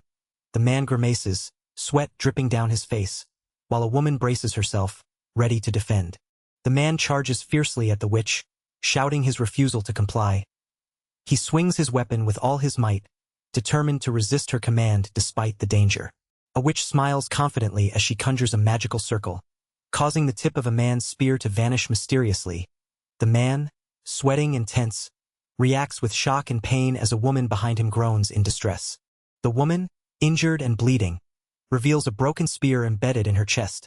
The witch calmly explains the spell transmission, surprising the man, who struggles to comprehend the new tactic. The man, enraged, charges at the witch, shouting curses. She remains composed, ready to counter his attack as he swings his weapon fiercely. Suddenly, a large white wolf lunges forward, biting the man's spear-wielding arm. The man screams in agony while a blonde-haired boy nearby watches in alarm, frozen by the sudden attack. The desperate man pleads, declaring his noble status and warning that killing him would bring serious trouble. The witch, unfazed, mocks his threats and dismisses such rules. He stammers, trying to keep her at bay, but she leans in, urging him to show his best expression before she strikes. The man groans in frustration as the witch summons a writhing magical creature. Suddenly, a powerful fist punches him, and he blames Guard for everything, tears streaming. He screams a curse at Guard, his anguish and rage pouring out. The witch halts the man's outburst with a magical barrier, forcing him to sit down, bewildered. He looks up at her, confused by her sudden command. The witch questions if he just said Guard, then demands to see his memories. Her eyes gleam wildly as she presses her hand to his forehead, initiating a forced memory reveal. The memory floods in. Lloyd confronts Guard, accusing him of causing his failure in the final exam through dirty tricks. The scene flashes between Lloyd's desperate struggle, Guard's cold expression, and the magical creature Guard summoned. Lloyd screams in anguish, blaming Guard. While a shadowy figure watches silently, the memory ends with Lloyd's eyes spiraling in shock. The scene shifts to the present where a mysterious witch in a dark dress and wide-brimmed hat approaches a weary, injured boy sitting on the ground. She chuckles softly, unsettling the boy, then bursts into a loud, eerie laugh that echoes around them. The witch suddenly calls the boy by name, Lado-kun, startling him. She embraces him warmly, expressing how glad she is to have met him. Lado, still trembling, questions how she knows his name, but she only smiles, holding him close. The witch tells Lado she wants them to get along and invites him to eat something, offering to treat him and asking what he would like. Lado hesitates, sweat dripping down his face, then quietly mutters, hamburger. The narration reveals that this mysterious witch shares a grudge against Guard with Lado, hinting at a deeper connection between them. Ilia-sensei calls the class to order, telling everyone to take their seats. She announces today's magic science lesson will be a training session on magic control, raising a finger confidently as she speaks. Sensei asks Sasha if she can use the fire spell. Sasha eagerly confirms, summoning a small flame on her fingertip with a proud smile. Sensei explains that if Sasha can use the spell, everyone else should be able to as well. Sasha nervously asks if Ilia-sensei is making fun of her, but the teacher smiles, relieved. She continues, explaining that the amount of magic power infused into a spell determines its output. Using the fire spell with the bare minimum magic power produces just a small candle flame, but pouring in more magic power increases its size. Sensei demonstrates by conjuring a larger flame on her fingertip, explaining that the flame grows larger accordingly. The students watch attentively as the lesson continues. Sensei explains that if students can freely adjust their magic output based on the situation, they can avoid wasting magic power unnecessarily and prevent underpowering spells when stronger effects are needed. She emphasizes this as one of the most crucial techniques to master first, especially in this modern era where people's magic reserves have declined. The students listen attentively as she instructs them to try adjusting their fire spells. Students struggle to control their flames. One girl panics as her fire grows uncontrollably large, while another boy is confused that his flame size isn't changing at all. Other students show signs of frustration and difficulty managing their magic.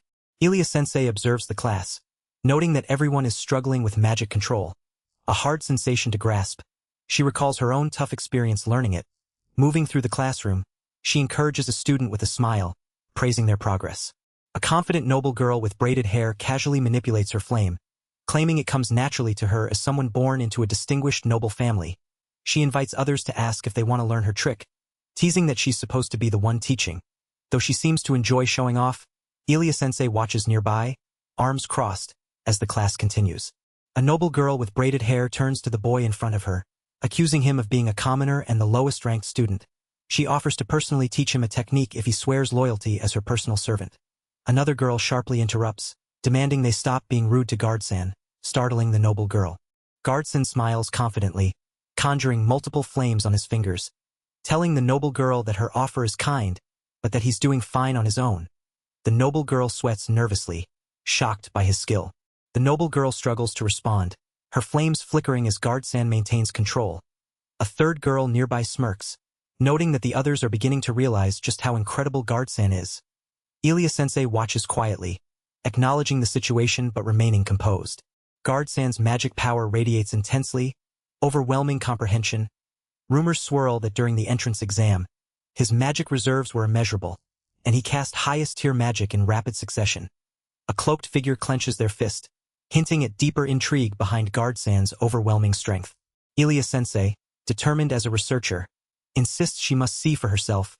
She leans close to Guard, urging him to try casting the fire spell at his full power. Guard reacts with surprise and hesitation. Guard nervously questions if that would be dangerous, but Sensei reassures him enthusiastically. She explains that fire is an elementary spell designed to produce only a tiny flame, no larger than 2 human heads, even at full power. She insists it shouldn't be dangerous regardless of how much magic power one has. The classroom watches silently, tension rising. He finally agrees and focuses, summoning magic at his fingertip. The air crackles as he prepares to cast the spell. Sensei watches intently, her hair flowing as the magic gathers. Guard's concentration deepens, and the classroom falls silent in anticipation. Suddenly, Guard unleashes the fire spell, but it erupts far beyond expectations, a massive blaze shooting upward. Sensei's face shifts to alarm as she shouts that this is bad. The overwhelming firestorm startles everyone, confirming Guard's power is far beyond the norm. Sweat beads on Sensei's face as she watches the chaos unfold. Several students recoil in shock and fear, their eyes wide and bodies tense. One girl nearly falls from her seat, frozen in terror. Lloyd clenches his jaw, sweat dripping down his face, struggling to maintain composure. The classroom ceiling smokes and crumbles, damaged by the overwhelming fire Guard unleashed, leaving a trail of destruction and ash. Guard bows deeply, apologizing with a heavy heart. Sensei quickly reassures him, waving her hands nervously and urging him to lift his head. She insists it's fine, trying to ease the tension despite her sweat and unease. Sensei reminds Guard that she was the one who told him to apologize, so he shouldn't worry. Guard thanks her quietly. She suddenly remembers she has a business trip today and will leave Guard to continue his research alone. Cheerfully bidding him farewell, Guard looks surprised as she leaves. Guard and Sensei walk together as she explains her destination. A dungeon in the nearby forest made of huge, spiky trees. Guard's eyes widen in shock as he realizes this is the same place where he and Yuri recently obtained a magic stone. Sensei leans close, questioning Guard with a sharp tone, implying she knows more than she lets on. Guard sweats nervously, caught off guard. She declares it's interrogation time and orders him to come to her lab. Guard obediently agrees, the weight of the moment heavy between them. Ilia-sensei erupts in shock, demanding how Guard took Yuri into that dangerous dungeon and even fought a monster there. Guard lowers his head and quietly admits it. She scolds him for fighting monsters without permission, reminding him it breaks academy rules, but concedes that when life is on the line, it's a different matter. Guard apologizes nervously. She expresses relief that both he and Yuri are safe and orders them to stay put from now on. Guard then asks why she is being sent to that dungeon, prompting her to fall silent. She explains that several strange adventurer corpses were found inside the dungeon. Guard listens with growing concern as the grim truth sinks in. Ilia-sensei continues, saying that while adventurers dying to monsters isn't unusual, this time traces of magic were found on their wounds. She reveals it was definitely done by a human, leaving Guard stunned and speechless. He questions himself, wondering why he took Yuri to such a dangerous place. The eerie feeling of being watched lingers, and he suspects they were observed through magic. If someone had been controlling monsters with magic, the sneaky attack would make sense, but doubt still gnaws at him. He reflects that he has never heard of magic that controls monsters or allows remote viewing. Could there really be someone in this era capable of wielding such magic, even unknown to a former sage like himself? Ilia-sensei breaks the silence, explaining that to prevent further casualties, she will investigate the dungeon and then seal it off so no one else can enter. Though reluctant and worried about the danger, she admits her pay will be cut if she refuses, and it is the headmaster's order. As she prepares to leave, she tells Guard he can go home. Guard urgently calls out, asking to accompany her, but she stops abruptly, surprised by his request. Ilia-sensei scolds Guard for not listening and reminds him to stay put. Guard, sweating and tense, insists that if his suspicions are right, the murderer they face is on a completely different level of skill. He warns that encountering the murderer alone would put Ilia-sensei in grave danger. She-sensei chuckles at the idea of a student worrying about his teacher but admits Guard's strength is undeniable and far beyond her own. Still, she hesitates, troubled by the thought of leading a student into such a dangerous place. She can't ignore his warning, though, and contemplates the risk. After a moment of thought, Ilia-sensei sighs and agrees to go with Guard. He brightens instantly, accepting her decision eagerly. She asks him to promise her one thing before they leave. Ilia-sensei firmly instructs Guard that the moment he senses danger, they must retreat immediately. Guard nods in understanding, adjusting his tie with resolve. She smiles confidently and gestures for them to move out, and Guard follows with determination. A swirling magical portal opens as Ilia-sensei and Guard step forward, preparing to teleport. Ilia-sensei explains with a smile that this advanced spell allows teleportation to any chosen location, leaving Guard surprised and intrigued. Ilia-sensei notices Guard's calm composure and asks if he can use the spell too. Guard responds with a respectful smile and a nod. Confirming he can, Ilia-sensei laughs nervously, calling him an unteachable student as the portal glows behind them, signaling their return to the dungeon. Ilia-sensei and Guard arrive at the dungeon entrance. She confirms the location and instructs they begin with an inspection inside, searching for clues linked to the murderer and rescuing any survivors. Guard acknowledges the plan firmly. Walking through the dungeon's eerie corridors, Guard questions why the academy was tasked with investigating and sealing the dungeon. Doubting it fits a teacher's role, Ilia-sensei agrees but insists it can't be helped. Ilia-sensei explains the barrier magic sealing the dungeon is an advanced spell only academy teachers can use. Guard processes this, realizing the reason behind the academy's involvement. Suddenly, they sense something lurking nearby. A horde of goblins emerges menacingly, weapons drawn and ready to attack, closing in on Ilia-sensei and Guard. Ilia-sensei and Guard face a group of low-level monsters blocking their path. She urges taking them down quickly but warns Guard to be careful, as these monsters might behave unexpectedly. Guard notices their irregular nature, intrigued by the unusual monsters. Sensei leaps gracefully into action, her hair swirling mysteriously as she attacks the goblins with precision. She remarks that these irregular monsters make for a fascinating research subject. The monsters retaliate fiercely, one lunging with a terrifying roar, but Guard watches calmly, impressed by Ilia-sensei's control. Her hair moves like living tendrils, striking the goblins with deadly force. Guard observes that Ilia-sensei channels mana into her hair, controlling it freely. A skill only those with exceptional mastery of magic possess, despite Guard's earlier warning about irregular monsters. He sees no unusual attacks yet. Meanwhile, a goblin armed with a dagger sneaks up behind Ilia-sensei, preparing to strike. Ilia-sensei swiftly dodges a thrown knife, her long hair flowing as she reacts calmly. The knife spins through the air, aimed precisely. The monster grins menacingly, confident in its attack. Ilia-sensei notes that throwing a knife is a normal tactic. She watches as the knife strikes her hair, creating a brief blind spot. Suddenly, a second knife flies from that blind spot, catching her off guard. Sweat beads on her face as she realizes the trap. The second knife pierces Ilia-sensei's forehead, and she collapses silently.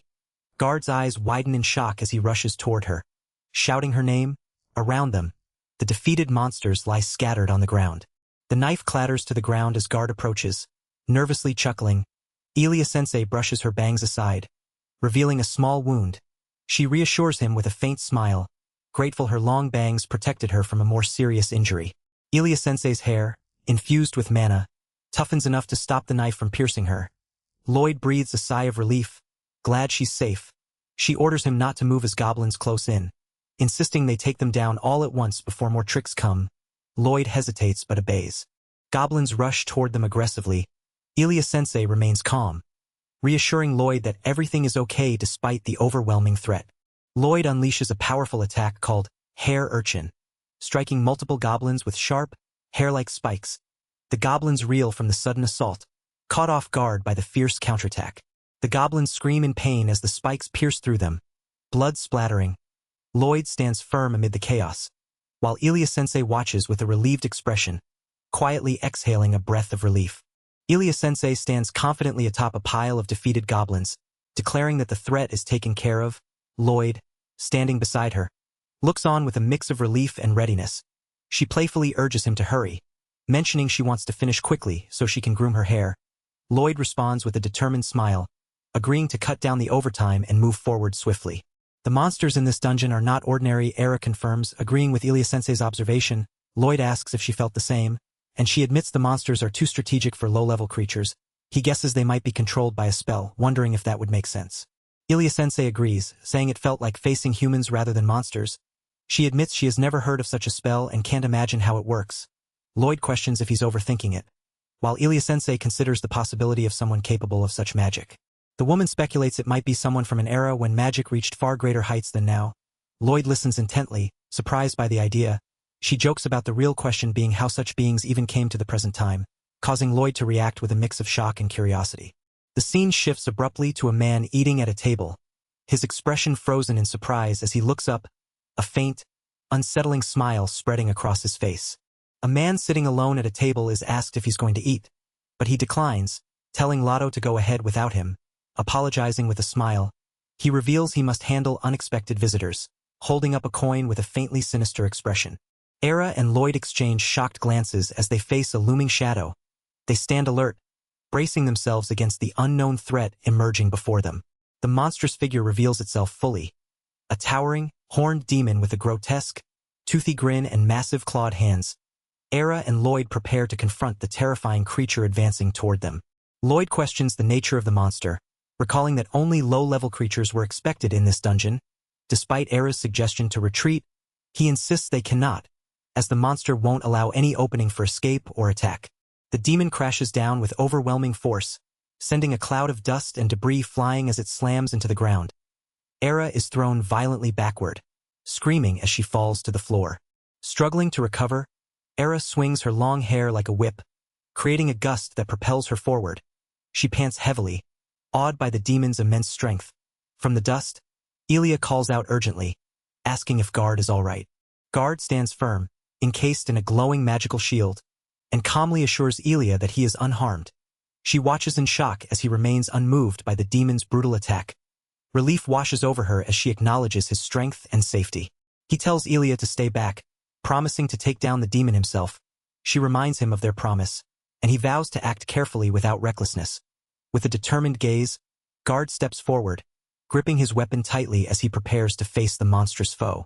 Guard braces behind a shimmering hexagonal shield as the demon's massive weapon crashes down, gouging the earth. He focuses intently, summoning a glowing orb of magic in his palm, preparing his next move. The demon roars and lunges forward, but Guard counters with a powerful light blast spell, sending a radiant beam crashing into the monster. The blast illuminates the battlefield as the demon staggers from the impact. Rain pours down as the demon's silhouette looms ominously, its form flickering in the storm. Guard's eyes widen with shock as the creature recovers quickly, its dark figure surrounded by swirling shadows and energy.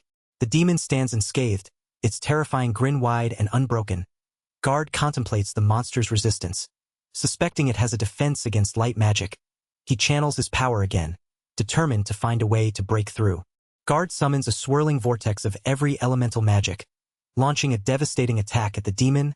Fireballs, lightning, ice, and wind converge in a chaotic storm aimed directly at the monstrous foe. The explosion erupts violently, sending debris flying as a woman shields herself from the blast. Exclaiming in frustration at the overwhelming magic, Guard stands firm amid the dust and rubble, his power undeniable. Guard realizes with a tense expression that the demon is immune to all magic, confirming the monster's terrifying resistance. The battle intensifies as Guard faces his first true struggle against this formidable enemy. Ilia's eyes widen in disbelief as she realizes the monster is immune to magic.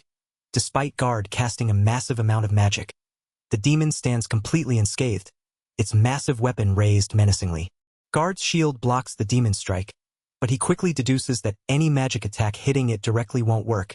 He considers using a magic spell that deals physical damage instead, analyzing the monster's defenses carefully. He begins casting a new spell, the magical circle glowing beneath his hand. The ground trembles ominously, drawing Ilia's attention as the demon's form shifts, its gaze locking onto them with a sinister grin. The demon lunges forward, wielding its giant weapon with brutal force. Guard braces himself as the monstrous foe charges, the air crackling with tension as the battle escalates to a new level. A massive magical barrier erupts, transforming the surrounding debris into countless spikes aimed at the demon. Ilia gasps in shock, unable to believe the power of the spell. Lloyd explains it's a highest-tier magic that impales the target by turning nearby objects into deadly spikes, but he hesitates, sensing something more. The demon charges through the barrage, smashing the spikes aside with brute force. It laughs menacingly, confirming the spell failed to harm it. The ground cracks beneath its feet as it advances, unfazed by the magical assault. Ilia admits the demon didn't emerge unscathed this time.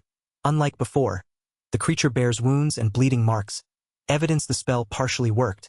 Lloyd's expression sharpens as he processes this new information, preparing to adjust his strategy.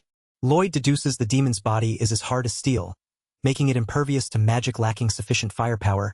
He considers other physical-type spells, stronger than the current one but cautious of collateral damage that might destroy the dungeon itself. With resolve, he prepares to unleash a different kind of attack, signaling a shift in the battle's approach. Lloyd activates a magical ability called Magic Pocket, opening a shimmering, zipper-like portal to retrieve a sword from within. He grips the sword's hilt firmly, preparing for the next move as the demon looms ahead behind a glowing barrier. With determination, Lloyd draws the sword fully, the blade gleaming with magical energy as he crouches, readying himself for an attack. Ilia-sensei questions Lloyd about his swordsmanship training, to which he admits being a complete amateur. She warns him not to proceed, but Lloyd confidently insists he'll rely on momentum and muscle power to push through. The teacher hesitates, uncertain but silent. Lloyd doubts whether his plan will succeed as the demon charges fiercely. Swinging its massive weapon, Lloyd braces himself, meeting the demon's attack head-on with his sword, the clash erupting in a powerful burst of force. Lloyd lunges forward, sword in hand, eyes sharp with focus as the demon snarls, its horned head charging toward him. The demon swings a massive weapon, but Lloyd braces himself, meeting the attack head-on as the ground beneath them shatters from the impact. A shimmering hexagonal barrier surrounds Lloyd, protecting him from the demon's destructive force as debris flies around. He wipes sweat from his brow, eyes narrowing as he prepares for the next move. The demon's attack crashes against the barrier, sending shockwaves outward. Lloyd notices a tail flicking behind the demon, realizing the real threat is a heavy swing from a blind spot. He steadies his stance, sword ready to counter the unexpected attack. The demon raises its weapon again, aiming a powerful strike. The demon swings its weapon in a wide arc, the force of the blow shattering the ground and sending dust and rubble flying. Lloyd braces himself, prepared to face the full brunt of the attack. Lloyd channels his energy into the sword, gripping it tightly as sparks fly from the blade. Ilia-sensei watches with wide eyes, alarmed by the demon's looming presence. She shouts a warning, calling out Lloyd's name urgently as a massive explosion erupts ahead. He propels himself forward, using the momentum to launch a powerful strike at the demon. The demon braces for impact, but Lloyd's swift movement and force catch it off guard. Sweat beads on Lloyd's face as he prepares to unleash his next move, gripping the sword with fierce determination. Ilia-sensei realizes Lloyd used a teleportation magic called Transition to appear above the demon, Harnessing the momentum from being pushed back to add power to his attack, Lloyd focuses, chanting to amplify his strength further with magic. His hands glowing as he readies the strike. The demon snarls, sensing the incoming assault. Lloyd slams his sword down with overwhelming force, splitting the demon's massive body in two. The impact shatters the ground beneath them, sending debris flying as the demon collapses. Lloyd stands firm amidst the destruction, his attack decisive and devastating. A young man locks his determined gaze forward, gripping his sword tightly as a massive beam of light erupts, striking a monstrous demon with jagged teeth and horns. The force of the attack tears through the ground, overwhelming the creature. From above, a figure praises the young man named Guard for his incredible skill, claiming there's nothing more to teach him. Guard insists otherwise, then turns to Ilia-sensei and asks if what they see is real. She looks on with a puzzled expression. Ilia-sensei's face tightens with dread as she witnesses a grotesque mass of fused human bodies forming a monstrous creature. She clenches her fist, unable to bear the sight, and admits she doesn't want to imagine the horror but must confront the truth. Guard contemplates the nature of the creature, realizing it was made from countless humans used as materials. He blames himself for not understanding sooner, believing he might have saved them if he had. Ilia-sensei gently reassures him that it is not his fault, offering comfort as he struggles with the weight of the revelation. Ilia-sensei admits she was the one who asked Guard to defeat the monstrous creature. Taking full responsibility, she insists a student like him shouldn't bear such a heavy burden. Guard listens silently as she promises to ensure the fallen receive a proper burial once they leave the dungeon. She urges them to move forward quickly. Guard summons magic to clear the path through the debris. The creature's severed tail falls away as Ilia-sensei catches her breath beside him. They arrive at the deepest level of the dungeon, surrounded by skulls, swords, and a lone throne. He notes there's no sign of life here, and Ilia-sensei confirms even the dungeon's master is gone. She scans the area for any clues, turning her attention to the eerie silence and desolation. Ilia-sensei discovers a broken coffin among the ruins and questions what it could be. She asks Guard what it looks like to him, her expression a mix of curiosity and unease. Shock floods his eyes as he stares at a broken coffin lid, its ornate cross cracked and weathered, a heavy finger pressing down on the fractured surface. The coffin lies open, its cover displaced, revealing the emptiness within. A solemn burial scene unfolds, with robed figures lined on either side of the grave, hands clasped in prayer. The coffin rests open, the lid set aside, while a lone figure kneels at the headstone, paying respects. The quiet reverence is underscored by close views of the coffin's edge and the peaceful face of the one laid to rest. He breaks the silence, revealing he knows the identity of the killer. Turning to the woman beside him, he states the name. Rosematter. She was a mage who lived 6 centuries ago, her image hauntingly clear as he recalls her legacy. The one killing adventurers is likely a mage named Rosematter, who lived 600 years ago. Ilia-sensei looks shocked and asks how Guard knows that. Questioning if someone from 600 years ago could be involved, Guard remains silent, sweat forming on his face. Ilia-sensei nervously laughs and asks if Guard is still hung up on his previous statement about the killer being from another era. Guard denies it was anything more than a baseless guess. He then insists there is proof to support his claim. Guard struggles with his thoughts, realizing that if he wants Ilia-sensei to believe him, he must come clean. She looks at him anxiously, asking what he means. Guard begins to explain the truth, glancing at a cracked coffin with a cross on it nearby. He reveals that he too comes from that same time. 600 years ago. Ilia-sensei listens intently, her expression a mix of surprise and concern as he confesses this startling truth. He admits he developed an original spell called Reincarnation, which allows someone to be reborn into a new life in another era. He explains this is how he came to the present time, though he knows it sounds unbelievable. She processes this, surprised that he and Rosematter knew each other 600 years ago. She asks him to teach her how the spell works someday. Though she admits it sounds far-fetched, he stammers, not expecting her to accept the story so easily. She reassures him that his absurd power finally makes sense and feels oddly convincing, making things easier. She then asks who Rosematter is. He reveals she was someone who shared his official duties long ago. He continues, revealing Rosematter was the only one who researched resurrection magic alongside him, showing a scene of them studying ancient texts together. She somehow knew about the secret research he was conducting and begged to join. He couldn't refuse, sensing she too longed to bring someone back, just as he wished to see his sister again. She was knowledgeable with great intuition, accelerating their research faster than ever. Yet her motivations twisted over time. When asked why she wished to complete resurrection magic, she replied with a knowing smile, acknowledging the obvious. She confessed her true desire. To see someone precious again, but also to have human lives she could freely use as resources. Her smile turns unsettling as she reveals this. She envisions using human life as material to create magic that manifests imaginary creatures or mass-produces complex crystals, leading to revolutionary inventions. However, such research faces fierce opposition, with ethics and laws wielded mercilessly to shut it down. She simply cannot accept this. The resolve hardens as the figure declares they cannot tolerate emotional thinking, which only hinders magical progress. They tighten a band around their wrist, insisting that if resurrection magic becomes real, no one will stand in their way. With a chilling smile, they argue that once life ends, it is merely trash discarded after use, so no one should object to reusing it. They ask the sage for agreement, but the sage's shocked silence speaks volumes. The narrator firmly rejects this view, recalling how the mage's beliefs only worsened. She began robbing graves, stealing corpses to use crudely as research materials, violating her official duties and disrupting order. The mage was confined to solitary imprisonment and banned from all magic research.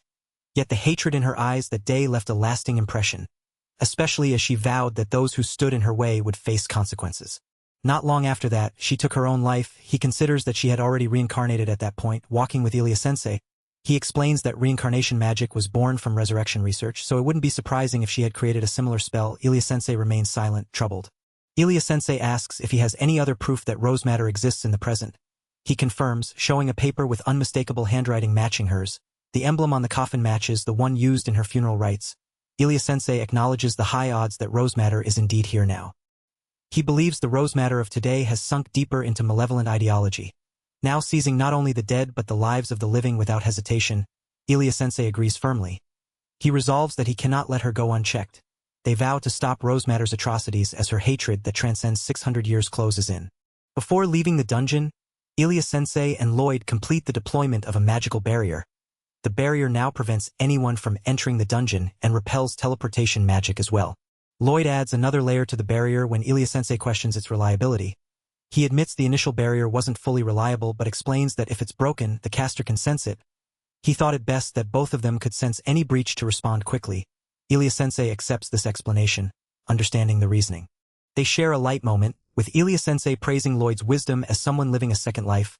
Lloyd thanks her for her hard work, and she suggests they head back. However, Lloyd asks her to stay a bit longer to review Rose Matter's collected books and documents and figure out how to report their findings to the academy.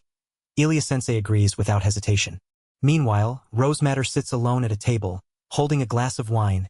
She reflects on her past, admitting that charging head-on against the sage was a foolish strategy. She considers that creation one of her proudest achievements. Her expression calm but contemplative as she gazes at the wine glass reflecting Lloyd and Ilia-sensei. Rose Matter calmly sips her wine, noting that someone has noticed her presence and likely won't leave her alone now. The man named Lotto reacts with surprise as she addresses him directly. She smiles slyly, asking Lotto if he could handle a small job for her, while subtly unzipping her bag. The scene shifts to a grand academy building, then zooms into a classroom where Lloyd sits nervously at his desk, sweat beading on his forehead as he contemplates the situation. The classroom atmosphere is tense as Ilia-sensei lectures about the Rose Matter incident, mentioning she would report it to the academy. Lloyd wonders if it's truly acceptable to attend class as usual despite the incident, glancing anxiously at a concerned female classmate nearby. The lesson ends with Ilia-sensei instructing the students to review the material properly. She then calls Lloyd over, asking if he would mind coming to her lab for a moment. Lloyd looks up, startled but attentive, as she turns to leave the classroom. Lloyd quietly acknowledges with a firm, "Understood," as he stands, catching the attention of a blonde girl nearby who watches him with a hint of concern and sweat on her face. He turns away, leaving the classroom. Suddenly, another girl rushes over, calling out urgently to Sasha, who responds with a surprised question mark. The rushing girl asks Sasha if Lloyd seemed off, describing him as fidgety and anxious. Sasha's ears perk up in surprise. Then she laughs, suggesting maybe he just really needed to use the bathroom. The anxious Lloyd trembles slightly, clutching himself, while Sasha playfully grabs the other girl's hair, causing a startled scream. Sasha dismisses the worry, telling Yuri she thinks Lloyd seemed normal and accuses her of overthinking. Yuri looks hesitant but curious. Sasha, now standing, offers to satisfy Yuri's curiosity if she's so interested, her expression turning sly. The scene shifts outside to a bright sky as Sasha carries Yuri on her back. Heading to a door, Sasha confidently tells Lloyd to have a seat, signaling she's ready to address whatever concerns they have directly. Ilya explains she reported at the academy meeting about the dungeon investigation yesterday, revealing that a witch named Rosematter from 600 years ago has been resurrected and is on a killing spree. She adds she didn't mention anything about Lloyd to avoid the headmaster using it as an excuse to target him. Lloyd thanks her for being considerate and asks what the academy plans to do about it. She replies the academy's response is pretty much nothing, which shocks Lloyd. She explains the headmaster put up a barrier over the entire academy. Confident Rosematter can't break it. Lloyd processes this grim reality. She admits she tried to convey how dangerous Rosematter is to the faculty, who are the strongest magic users in the modern era, but it was like talking to a wall. She also didn't mention Lloyd because none of the faculty have seen his true capabilities. The faculty told her to catch Rosematter or come up with countermeasures herself, dumping the responsibility on her. Lloyd feels the weight of this burden. As Ilya says it'll be just the two of them handling the situation for now, Lloyd is startled by a sudden sneeze, causing two girls nearby to react with surprise and embarrassment. Ilya then quietly suggests they might have two more joining them soon, and Lloyd responds with a weary but hopeful yeah. Ilya-sensei swiftly swings her long hair like a whip, creating a powerful magical force that crashes through the room. Two girls nearby freeze in surprise, then cautiously open a door to peek outside, their expressions tense and alert. A sudden shout of alarm echoes as one girl stumbles and falls hard to the floor, her legs flailing. Lloyd and Ilya-sensei react quickly, their eyes wide with concern as the unexpected commotion unfolds.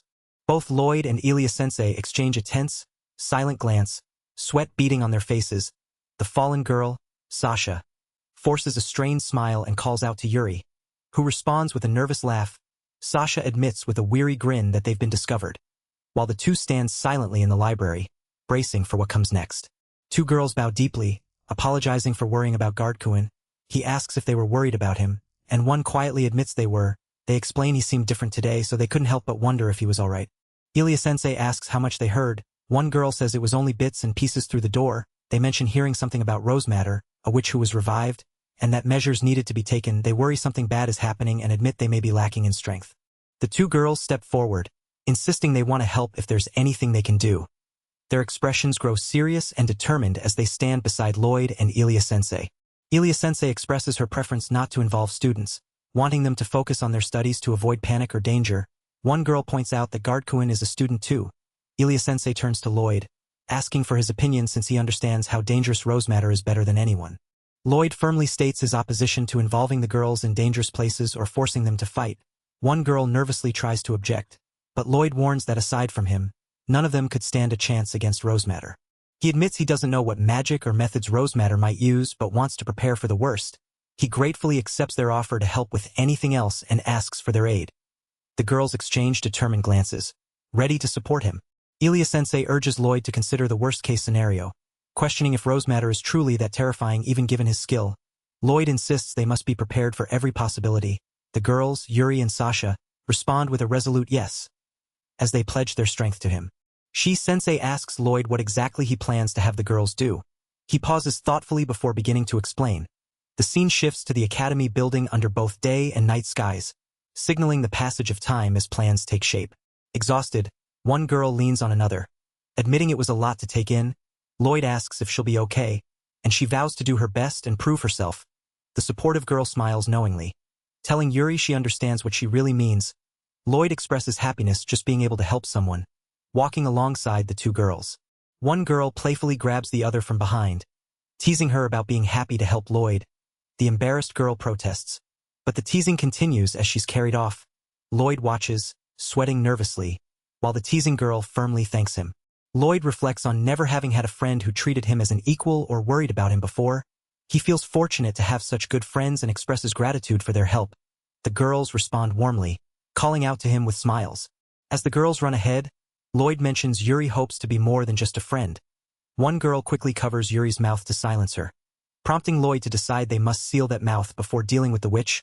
Yuri gasps in relief as Lloyd speaks, and the girls exchange glances.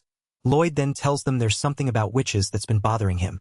A girl with long twin tails demands how the boy knew that the witch named Rosematter had been revived and was causing trouble. She points out it's strange he could identify someone from so long ago whom he never met. The boy remains silent as another girl admits the witch's name isn't even in history textbooks. The boy closes his eyes, then looks determined, clenching his fingers. He resolves to tell them everything. The two girls watch him expectantly as he begins to speak, starting with, "That's because." Suddenly, the boy's eyes widen in shock as glass shatters around him. He declares the barrier he placed on the dungeon has been broken. Alarmed, the boy shouts that rose matter might have appeared. The girls react with surprise and concern as a glowing magical transmission circle forms before them. He insists he has to go immediately, urgency heavy in his voice. A girl taps her shoulder gently, reassuring that everything will be all right. Lloyd smiles confidently, promising he will definitely return. Two girls watch him closely, one with a soft smile, the other biting her lip nervously. Lloyd places a hand on each girl's shoulder, strengthening his vow. Lloyd turns to leave, telling them to continue their conversation after he returns. The two girls call out for him to come back quickly. Their voices filled with hope, Lloyd replies simply, "I'm off," before stepping forward with determination. He moves swiftly through a forested area, a magical barrier surrounding him. He realizes with shock that the barrier he set on the dungeon has indeed been broken. The dark, ominous entrance looms ahead, signaling danger. Ilia-sensei appears, apologizing for keeping Lloyd waiting. He asks urgently about Rosematter's whereabouts but finds no sign of her. Suddenly, a desperate voice cries out for help from within the dark cave. Lloyd and Ilia-sensei rush toward the source, alarmed and ready to confront whatever awaits. Lloyd and Ilia-sensei crouch cautiously among dense foliage, both visibly tense and sweating. Suddenly, a panting figure bursts through the bushes, gasping for breath as he approaches them. The newcomer's exhausted expression draws a sharp, worried reaction from Lloyd, who watches him intently. The panting man, battered and drenched in sweat, calls out Lloyd's name urgently. Lloyd turns toward him, eyes wide with concern, but remains silent. The man calls again, this time addressing Lloyd as Lotto, heightening the tension between them. Lloyd and Ilia-sensei stand tense in the forest as a man with a large backpack approaches, calling out to Lloyd as Lotto. The woman recognizes him as the child who took the entrance exam, surprised by his sudden appearance. The man asks why they are here, and Lloyd questions the man's presence, wondering why he has come. The man, sweating and panicked, explains that a dangerous woman suddenly tried to kill him. Both Lloyd and Ilia-sensei listen intently as he describes how she relentlessly chased him. No matter how far he ran, he collapses, exhausted, admitting he thought he had finally shaken her off. The man reveals he ended up back at the cave entrance. Realizing he must have been led there, Lloyd turns to Ilia-sensei, asking about the dangerous woman. She confirms the woman he speaks of as Rosematter. The man suddenly panics again, screaming for Lloyd to look out as the woman approaches. The man points frantically, identifying Rosematter as the one who tried to kill him. Lloyd and Ilia-sensei brace themselves as ominous energy swirls around them. Rosematter's eye widens in shock, and the dark, threatening aura intensifies, signaling imminent danger. A malevolent aura forces a retreat. Lloyd tells Ilia-sensei to stay back calmly. She trembles as he approaches a trembling figure on the ground. Lotto, who can't move. Lloyd faces the approaching woman and says, "Long time no see." She responds with a sinister laugh. The woman, Rosematter, confirms it has been 600 years and addresses Lloyd as Guardsan. Asking his current name, her expression is confident and eerie under the moonlight. Lloyd and Ilia-sensei stand before Rosematter, who scolds them for placing a barrier without her permission, comparing it to locking someone's house without consent. Lloyd recognizes her and calls her by name, Rosematter. Rosematter questions Lloyd's morality, mocking him. He refuses to be lectured by someone who toys with others' lives. Their eyes lock in a tense moment as the forest around them grows quiet, the atmosphere heavy with unresolved conflict. Lloyd recalls encountering a monster in the dungeon made from human lives. Rosematter confirms it was his doing, created by using life force to make dreamlike monsters. She taunts him, asking if he liked it. Lloyd clenches his fist, correcting her that they are nightmares, not dreams, and demands an answer from Rosematter. Rosematter asks Lloyd his objective and why he reincarnated into this era. She states her goal remains unchanged: to research magic without interference. Lloyd listens intently as she continues. She praises the magic Lloyd devised to be reborn in another era, calling it remarkable. Lloyd is confused, but she insists he misunderstands. She claims it is precisely because he was reincarnated that he exists now, but Lloyd protests. She reveals she is not reincarnated but has lived continuously since that time. Ilia-sensei and Lloyd react with surprise. Rosematter admits her statement was misleading and clarifies her position carefully. Rosematter reveals she has endured cycles of life and death for 600 years. Shocking Lloyd and Ilia-sensei, Lloyd, sweating and wide-eyed, struggles to grasp the implication, asking if Rosematter could be the one who has lived continuously. Lloyd, still stunned, questions if she perfected resurrection magic, recalling that she had already cast resurrection on herself long ago. Rosematter smiles mysteriously, hinting at deeper knowledge as she confirms the resurrection magic's perfection. He clenches his fists, acknowledging the irony that his archenemy has proven resurrection possible. A cheerful girl appears, joyfully explaining that bringing the dead back to life is not impossible, while Rosematter watches silently from the shadows. Rosematter taunts Lloyd for lowering his guard, summoning magic with a confident smirk. Lloyd reacts swiftly, dodging an attack, determined not to be caught off guard again. The shadowed figure warns that since they were interfered with, they must make the opponent disappear. Lloyd, tense and alert, is urged by a voice calling his name, but he insists it's fine. He focuses, explaining that with magic amplifying his strength, he can easily tear apart the threat despite holding back. Suddenly, Lloyd's magic fails to activate, leaving him shocked and vulnerable as the enemy advances. His expression turns desperate as he realizes his magic won't respond. The enemy throws a magical artifact at Lloyd with a fierce shout, calling him worthless trash. Lloyd recognizes the attacker as Lotto and braces for impact, sweat dripping down his face. Lotto boasts that he was working with Rosematter, revealing their plan to use the artifact to steal Lloyd's magic power by waiting for him to lower his guard. He gleefully claims this was his perfect opportunity for revenge against Lloyd. Rosematter reveals she modified the magic tool, confirming her true aim was Lloyd's mana all along. Lloyd, confused and sweating, clutches the altered artifact. Suddenly, a girl calls out to Lloyd, rushing to his aid. She warns that meddling is unwise as the girl collapses, bleeding and injured. The girl's fall is a stark warning not to be a poor example, while Lloyd looks on, helpless. Lloyd pleads with Rosematter not to harm the girl, but the man holding the artifact gleefully sprays a magical substance at Lloyd.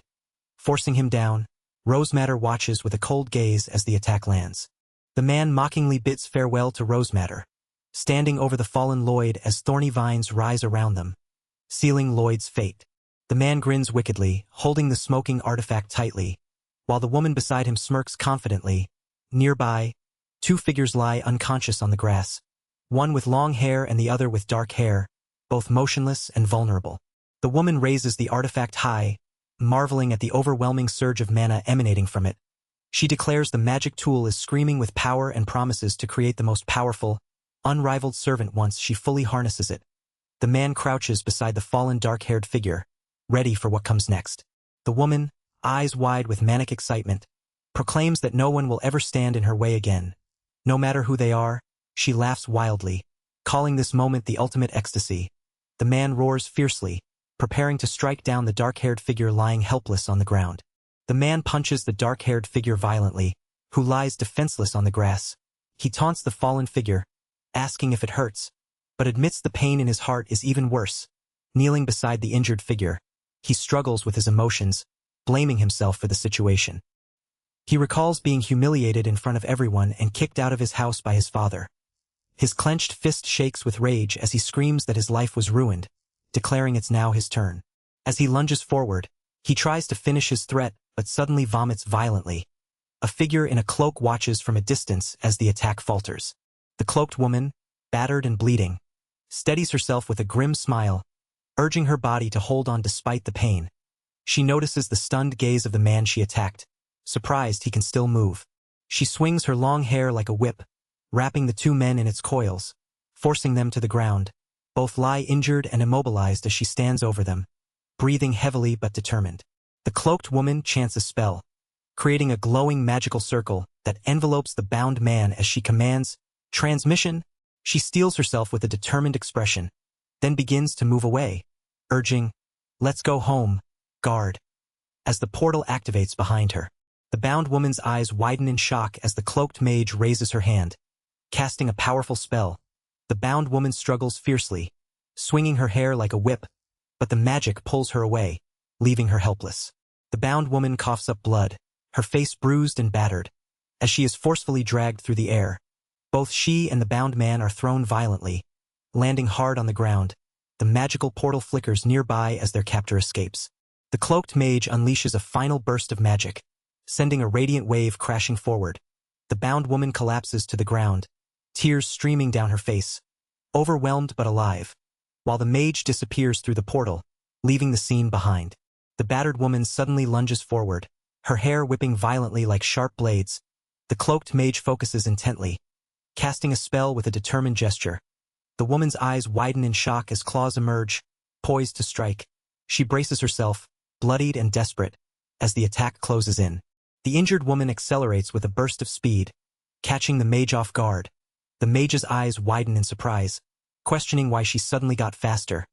The woman propels herself forward, her hair coiling tightly as she moves with incredible velocity.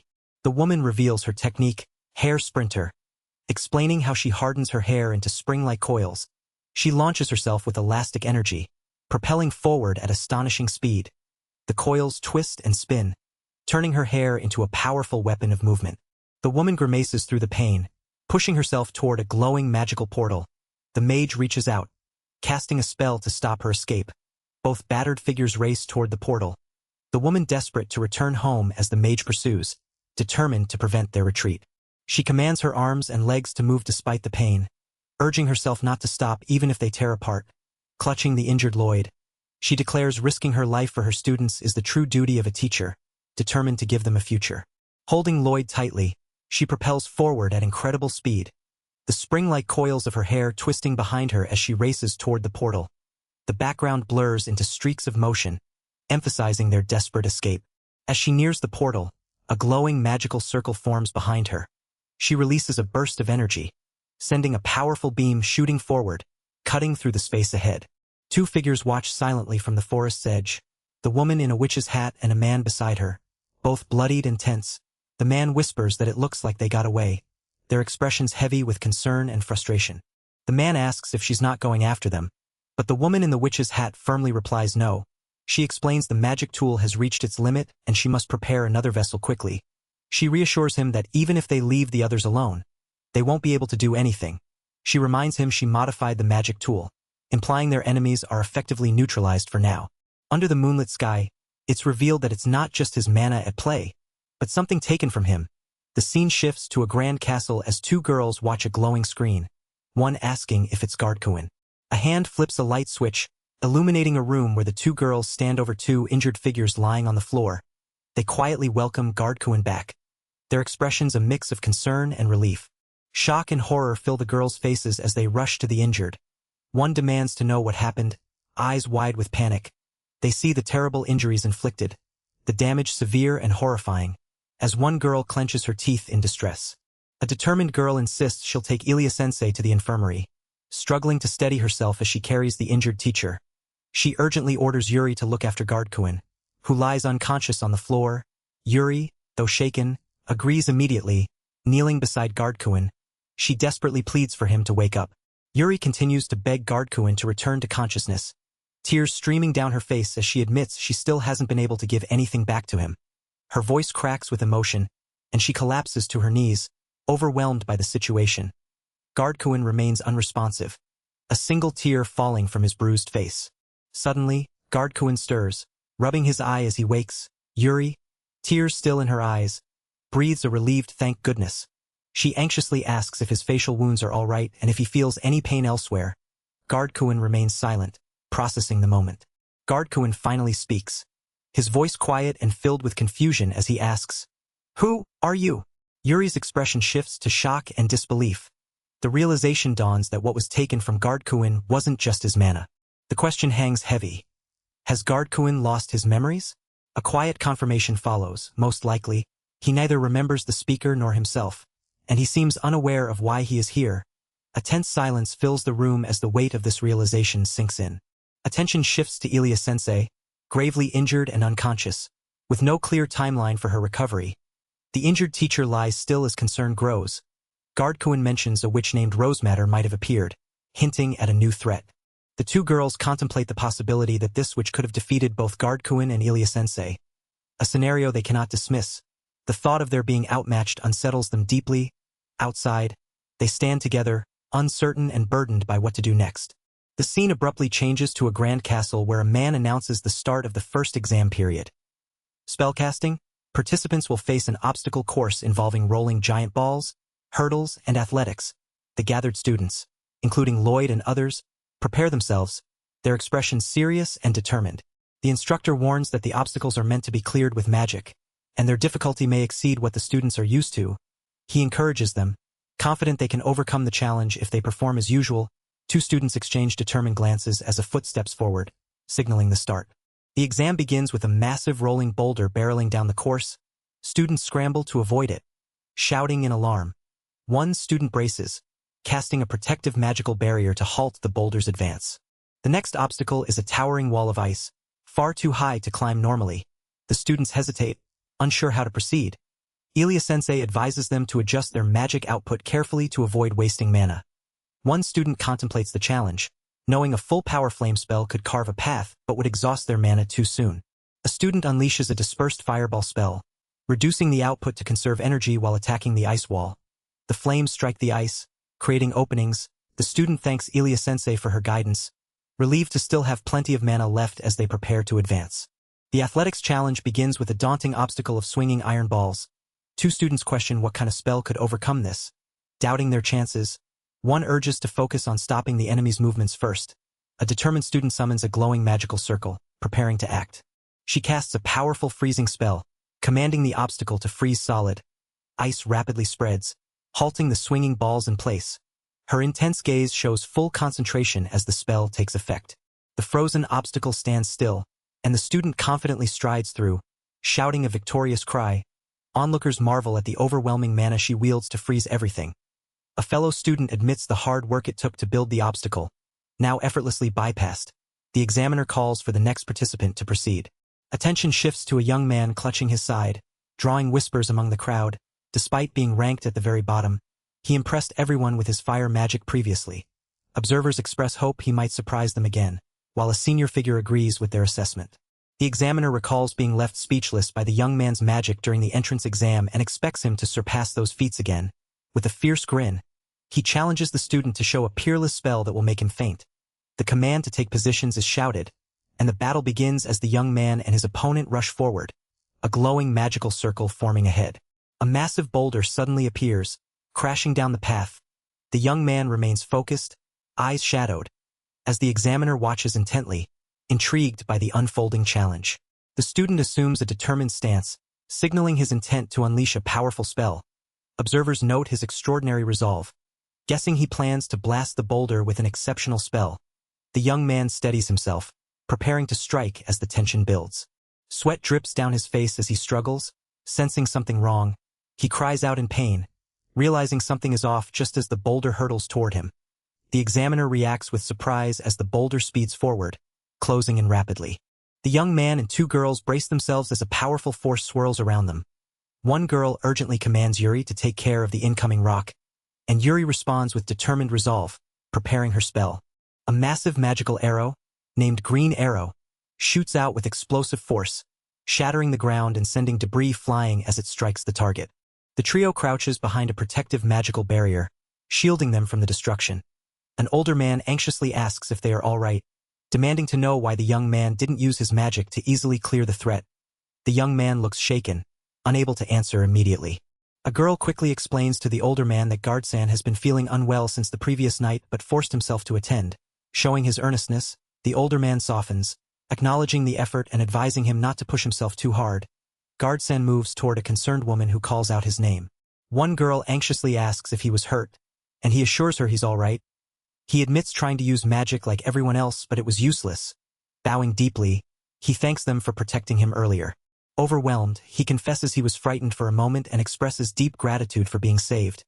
The two girls call his name softly, their concern evident. He lowers his head as tears fall, while one reaches out a hand toward him. He collapses into an embrace, crying on her shoulder. She firmly promises that no matter what happens, they will protect him. Holding him close, the girls discuss their plan to find clues once Ilia-sensei awakens and to restore him to his original state. They agree both must recover and vow to give their all to protect them. Determination shines in her eyes as she declares this is all they can do for now. The rain pours down as she solemnly acknowledges the completion of something crucial. A dark figure cloaked in shadow emerges, surrounded by ominous energy. The woman in the witch's hat and a man stand before it. Awestruck, the man shouts in shock, recognizing the figure as the unrivaled servant. The servant's power overwhelms as it knocks the man to the ground. The woman taunts him for falling. While the man struggles to stay upright, the servant's strength is compared to guards, leaving them stunned. The servant's brain floats, glowing with stolen mana and memories. Its sense of self is sealed, making it obedient to commands. The man, sweating and panicked, refuses to accept this truth despite the undeniable reality forced upon him. The man on the ground looks up in awe and fear at the towering figure cloaked in dark robes and a chained hat, overwhelmed by the servant's power. He admits that compared to guard, the servant is far beyond his reach, way out of his league. Tears stream down the man's face as he questions why the natural order is reversed. He is a noble, and the servant is just a useless servant. He struggles to accept that he should be above the servant, but the reality contradicts him. The woman in the witch's hat calmly prepares to act, signaling the next move. The witch announces it's time for a test run and decides to deal with the fleeing enemies. She gestures toward a glowing portal, inviting the man to join her. The man remains seated, still shaken and unable to move. The witch smirks, teasing the man about his immobility, and bids him goodbye as she steps through the portal. The man clenches his teeth in frustration and rage, refusing to admit the vast difference in their power, while he remains alone in the forest clearing. The woman in the witch's hat smirks as she inspects a hexagonal magical barrier, dismissing it as a sloppy job that would only repel bugs. She commands the dark-robed figure beside her to break it, and with a swift motion, the figure reaches out toward the barrier. The figure clenches a fist, shattering the barrier into countless fragments that rain down over the sprawling castle below, signaling the breach of the magical defense. Inside the castle, an elderly man with a long beard reacts with shock and concern, muttering that a fool who doesn't know their place has arrived. He begins casting a spell, summoning a glowing magical symbol as the shattered barrier's fragments continue to fall outside. The headmaster urgently broadcasts an announcement to all students, warning that an intruder has entered the academy. He orders students to remain in their dormitories, instructs head teachers to conduct a head count, and commands all available teachers to assemble at the main gate to intercept the intruder. In a dorm room, a nurse tends to a resting woman while others react with alarm. A young woman sitting on the floor senses the gravity of the situation, whispering in disbelief that it could be what they fear. A girl bursts from a door, calling out to Sasha. Another girl jogs toward her, urgently warning that there's an intruder. They exchange worried glances as one wonders if it could be Rosematter, noting the timing fits perfectly. The two girls speculate that the intruder might be targeting Ilia-sensei and Guard-san. They exchange tense looks before hurrying down a hallway together. An elderly man stands within a glowing magical circle, stirring it with a staff. He remarks that someone has likely already dealt with the intruder, but decides to personally see the intruder's face. A cloaked figure approaches through the rain, prompting the old man's surprised reaction. The cloaked woman comments that the intruder is still fighting. Though their allies are in bad shape, the old man, clutching his side in pain, responds with a questioning expression as rain pours down around them. Rain falls over a shattered cobblestone courtyard where several figures lie sprawled and injured. Two men lie unconscious, their hands nearly touching amid the cracks. An old man leans heavily on his cane, his face grim and shadowed, rain dripping from his bald head. The old man scoffs at the defeated group, mocking their pathetic state and questioning if they've been neglecting their training. He orders them to stand back as two cloaked figures approach. The old man demands if the intruder knows who he is, but the woman in the cloak confidently replies that she does not. The woman, smiling slyly, admits ignorance of modern rules when the old man accuses her of being a commoner. He expresses disbelief but offers to explain the situation simply. He reveals himself as the headmaster of the world's greatest magic academy, emphasizing his authority. The old man warns the intruder that she is about to face the strongest mage in the world. She responds coolly, questioning his claim. He counters that her definition of the world is far too small. As a frog croaks nearby, the old man clenches his fist in shock at her words. The woman in the witch's hat grins confidently, offering to teach just how vast the world really is. The old man, surrounded by floating rocks, retorts that it's his line, angrily calling her a brat. The old man summons a massive stone figure, shouting "Guardian Golem!" as it rises, declaring he won't hold back and has no time to waste. The golem swings a huge arm, smashing through the air with a destructive force as the old man vows to finish this in one blow. The woman watches with a sly smile as the old man raises his hand, preparing another powerful spell, while the golem and shattered debris float ominously in the rain. The old man's face is drenched in rain, eyes wide with disbelief as he utters, "No way." Below, rubble crashes down violently, revealing the massive stone golem crumbling and the old man kneeling, overwhelmed.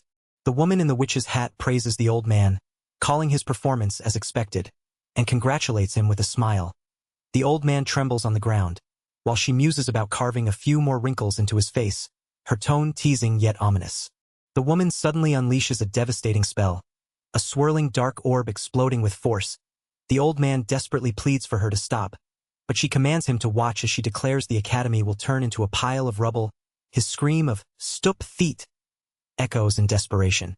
The destructive magic erupts outward, scattering debris and dust as the woman stands firm, her spell engulfing the area with overwhelming power, signaling the impending ruin of the academy. The massive stone golem crumbles as a swirling dark orb of destructive magic crashes into the academy, sending debris flying violently in the pouring rain.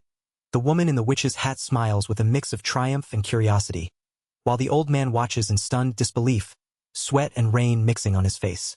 The shattered remains of the academy are engulfed in a powerful explosion, the force of the magic scattering rubble and dust everywhere.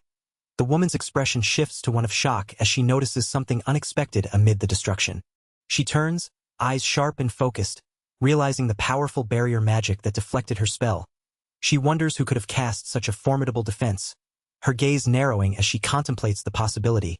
A voice calls out, asking if she is Rosematter. Two figures, a determined girl and a boy kneeling beside her, emerge through the rain within a protective magical circle. Their presence signals a new challenge as the woman in the witch's hat prepares to confront them, her expression serious and intent. A girl gasps in relief, wiping sweat from her brow as she admits she thought she was going to die. Another girl stands resolute, her gaze unwavering. The woman in the witch's hat ponders aloud, confused by the unexpected defense. She cannot believe these young girls could block the sage's powerful magic, her eyes widening in disbelief. The focus shifts to a glowing magical circle on the ground, sparkling with energy. A hand reaches down to pick up a piece of chalk, the wielder smiling knowingly. The realization dawns. The chalk is the key to the barrier's power. The witch addresses the two honor students trapped behind the barrier, introducing herself as Rosematter. She offers them a grim promise, a special lesson to teach them what death feels like. The two students, clutching pieces of chalk, defiantly declare they will pass despite the threat, determined to face the challenge ahead. A woman groans weakly in bed, struggling to sit up as she calls out for guard, her voice filled with worry and confusion. She looks around the empty room, desperate to find any sign of him. Outside, the shattered remains of the academy explode violently, debris and rain mixing in the chaos. Two girls leap forward with determination, one clutching a piece of chalk tightly, while the woman in the witch's hat adjusts her hat confidently, preparing for the next move. The two students dash forward, tracing glowing magical lines on the ground with their chalk. A radiant, hexagonal barrier erupts around them, shimmering fiercely as it blocks incoming attacks and holds firm against the destruction. From a distance, two girls watch the barrier hold, relieved but tense. One holds a glowing piece of chalk, explaining it was given by guard. A figure approaches the two students, promising to entrust the chalk to them, reinforcing the crucial role it plays in their defense. Lloyd explains the chalk-shaped magical tool, created by condensing his magic power. He demonstrates drawing a magic circle with it, causing a glowing pattern to form on the floor. Two girls watch with mixed expressions, intrigued and surprised. He continues, saying magic can be activated using the chalk's power. He advises the girls to memorize the magic circles and warns them to restore the room afterward. One girl admits she struggles with memorization, showing hesitation. The girl proposes pouring the chalk's magic power directly into her body to avoid memorizing circles and gain more power. Lloyd rejects the idea as impossible, but she insists. He suggests experiencing the magic firsthand by drawing a line on her hand with the chalk. She agrees silently. The girl feels warmth spreading through her body as she absorbs the chalk's magic power in powder form. She exclaims that power is surging through her, realizing this method is more effective. Another girl remarks they should have done this from the start, while Lloyd confirms the chalk's magic power can be taken internally as powder. A girl screams in pain, collapsing to the ground while another rushes to her side. Shouting her name, Ilia-sensei watches calmly, explaining that everyone has a limit to how much magic power they can handle. The girl who collapsed is warned that exceeding this limit causes nausea.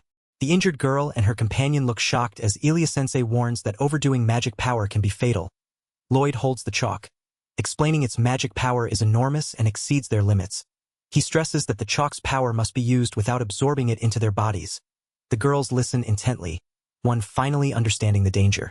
Lloyd instructs them to start by memorizing just one magic circle. The girls express determination, with one asking which circle they should learn. Lloyd begins drawing a glowing magic circle on the ground, noting the academy will become their battlefield. The magic circle forms a barrier protecting the building and its people. The barrier begins to crack under pressure, prompting a command to prepare the next magic circle. The girls quickly respond, drawing another circle to reinforce the barrier before it breaks. Two figures stand inside a glowing hexagonal barrier, facing two cloaked enemies outside. One enemy taunts them, asking if they seek a battle of endurance.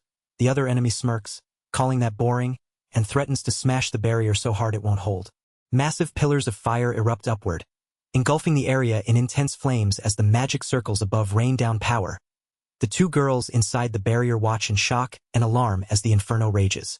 One girl smiles quietly, relieved, revealing she had prepared multiple magic circles in advance. The view expands to show numerous glowing magic circles surrounding and protecting the entire building, reinforcing their defense. The girls discuss their predicament, admitting they don't know any offensive magic circles and worry about wearing themselves out. They acknowledge their enemies are likely beyond even Guard and Ilia-sensei's ability to handle. Resolving to focus on defense for now, they brace themselves against the overwhelming threat. A mysterious figure's cloak emits faint sparks and glowing embers that fall like tiny flames. A girl stares in confusion and alarm as the figure suddenly snaps their fingers, unleashing a powerful, crackling force. Two girls leap back as the ground beneath them violently shatters and erupts, sending massive chunks of earth flying apart with a deafening crash. Their faces show shock and urgency as the terrain breaks open beneath them. The shattered pieces of the barrier's protective magic float and crackle, revealing the building's damaged exterior. The cloaked figure smirks confidently, extending a finger as the barrier begins to falter. One girl gasps in horror, realizing the barrier is failing. The two girls brace themselves, facing a massive, swirling explosion of magical energy unleashed by their attackers. One raises a hand to counter the blast, while the other looks on with wide eyes, both caught in the overwhelming force threatening their defense. The castle walls tremble violently as cracks spiderweb across the stone. A figure's shadow looms behind a window, causing a young woman inside to in alarm, her eyes wide with fear. She braces herself, summoning magic with fierce determination despite her torn sleeve. A swirling magic circle erupts before her, but the ground beneath two girls shatters violently, sending them sprawling as debris flies. A massive explosion tears through the area, sending rubble and dust everywhere. The young woman collapses, clutching her chest in pain, trembling as she struggles to stay upright. Nearby, two girls sit on the ground, shaken but alive, watching the magic circle above them. The injured woman, breathing heavily, smiles with relief and murmurs that she made it in time, thankful to have survived the devastating attack. A girl rushes forward, shouting that Ilia-sensei is awake, and embraces her tightly, causing her to choke. Another girl nearby apologizes frantically. Ilia-sensei, smiling with tears, admits she also overslept. She asks calmly if they can explain what is happening right now. Amidst the rain and rubble, a woman in a witch's hat smirks and remarks that the lesson was truly skipped. She warns the class isn't over yet. Not until they die. A dark, smoky shadow moves through a grand hallway. Inside a room, Ilia-sensei sits weakly on the floor, attended by two girls. In another room, three young men stand up quickly, alarmed by the ominous presence creeping closer. The witch's eyes narrow as she declares she has found her target. She insists that if the target reunites with their original body, it would restore their power, which she must prevent by crushing him herself. She tells her chained companion to continue the class with the little girls, then flies off over the rubble, acknowledging the order.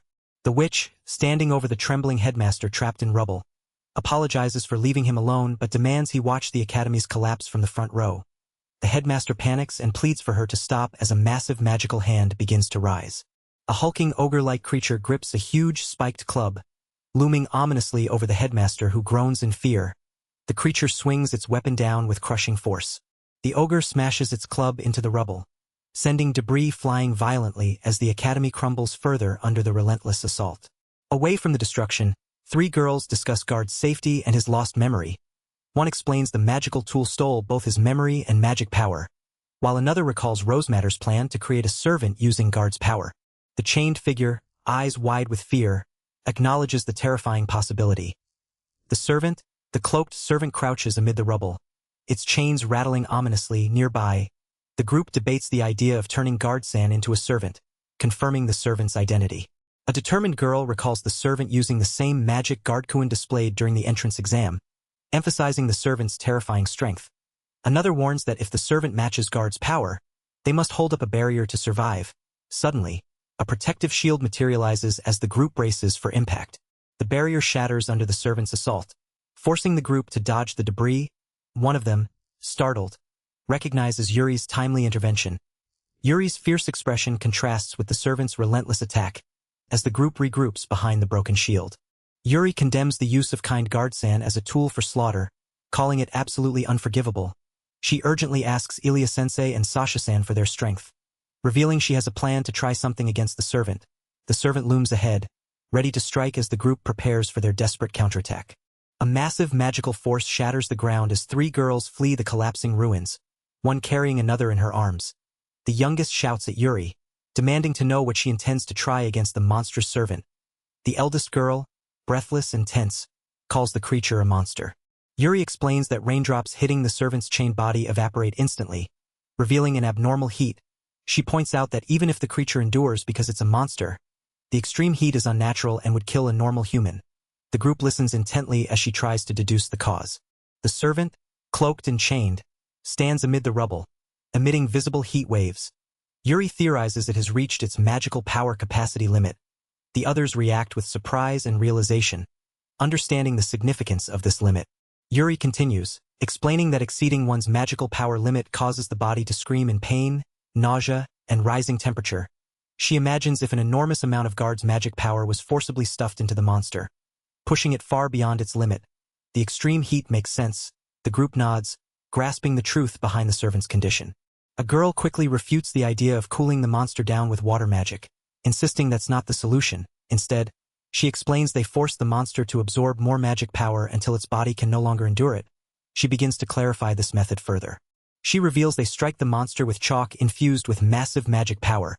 Another girl protests, warning that chalk is their core defense and running out would mean disaster.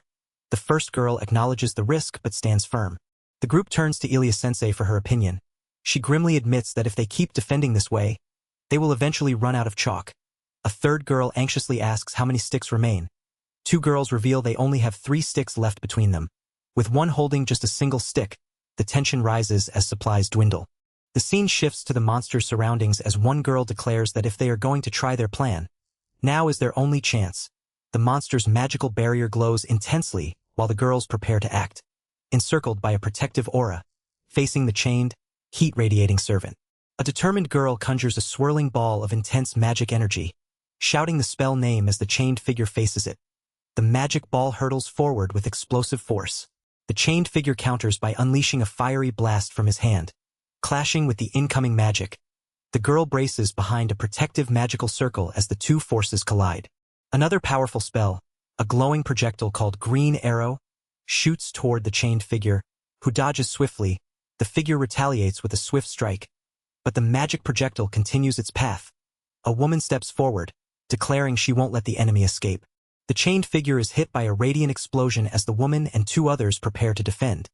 One of them urgently announces she is erecting a magical barrier to shield them from the attack. The chained figure's magical barrier remains unbroken despite the girls' efforts. One shouts that their attack isn't working at all, while another notes the enemy avoided direct contact with the Green Arrow spell's chalk, just as Yuri predicted. Unlike the Faraga ball, the enemy's defense cleverly sidestepped the chalk's effect. The girls realize that if they can land a hit with the chalk, they might bring the enemy down. However, the enemy's reaction speed is too fast. Blocking any direct attack, they urgently discuss needing to strike the chalk without being noticed. Suddenly, the wall around them begins to shift unnaturally, and the girls sense something is wrong with the magic. One commands the others not to move as she conjures a protective spell called Hair Shelter, wrapping them in a defensive barrier. The chained figure launches a devastating attack named Iron Maiden, smashing the wall with immense force as the girls brace themselves within the protective magic. The chained figure shatters the wall with a brutal Iron Maiden attack, sending massive spikes crashing down around the girls.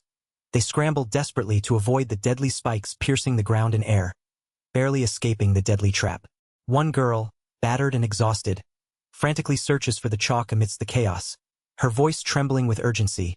She strains to reach it, crawling painfully on the ground, sweat and dirt covering her face. The chalk glimmers faintly nearby, just out of her grasp. She screams in agony as she slams her hand down, desperately trying to grasp the chalk. The chained figure's hand suddenly appears, slamming down with overwhelming force, shattering the ground around the chalk and blocking her attempt. The girl's eyes widen in shock as the chained figure's hand crackles with dark energy, a black vortex forming in its palm.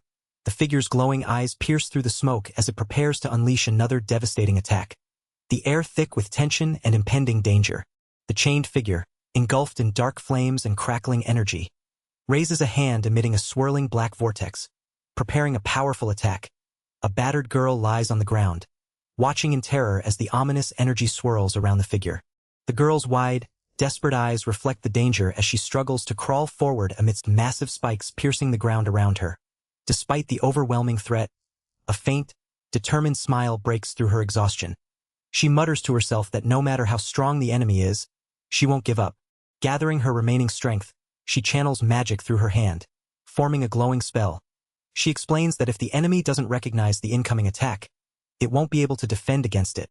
She unleashes the spell, a bright, swirling breeze of energy, directly at the chained figure, forcing it to react.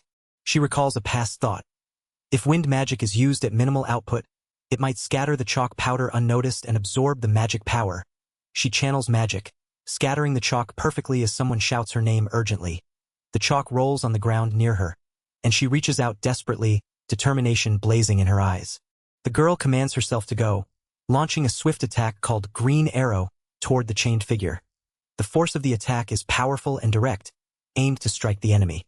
The chained figure narrowly dodges the attack, causing alarm in the girl watching nearby.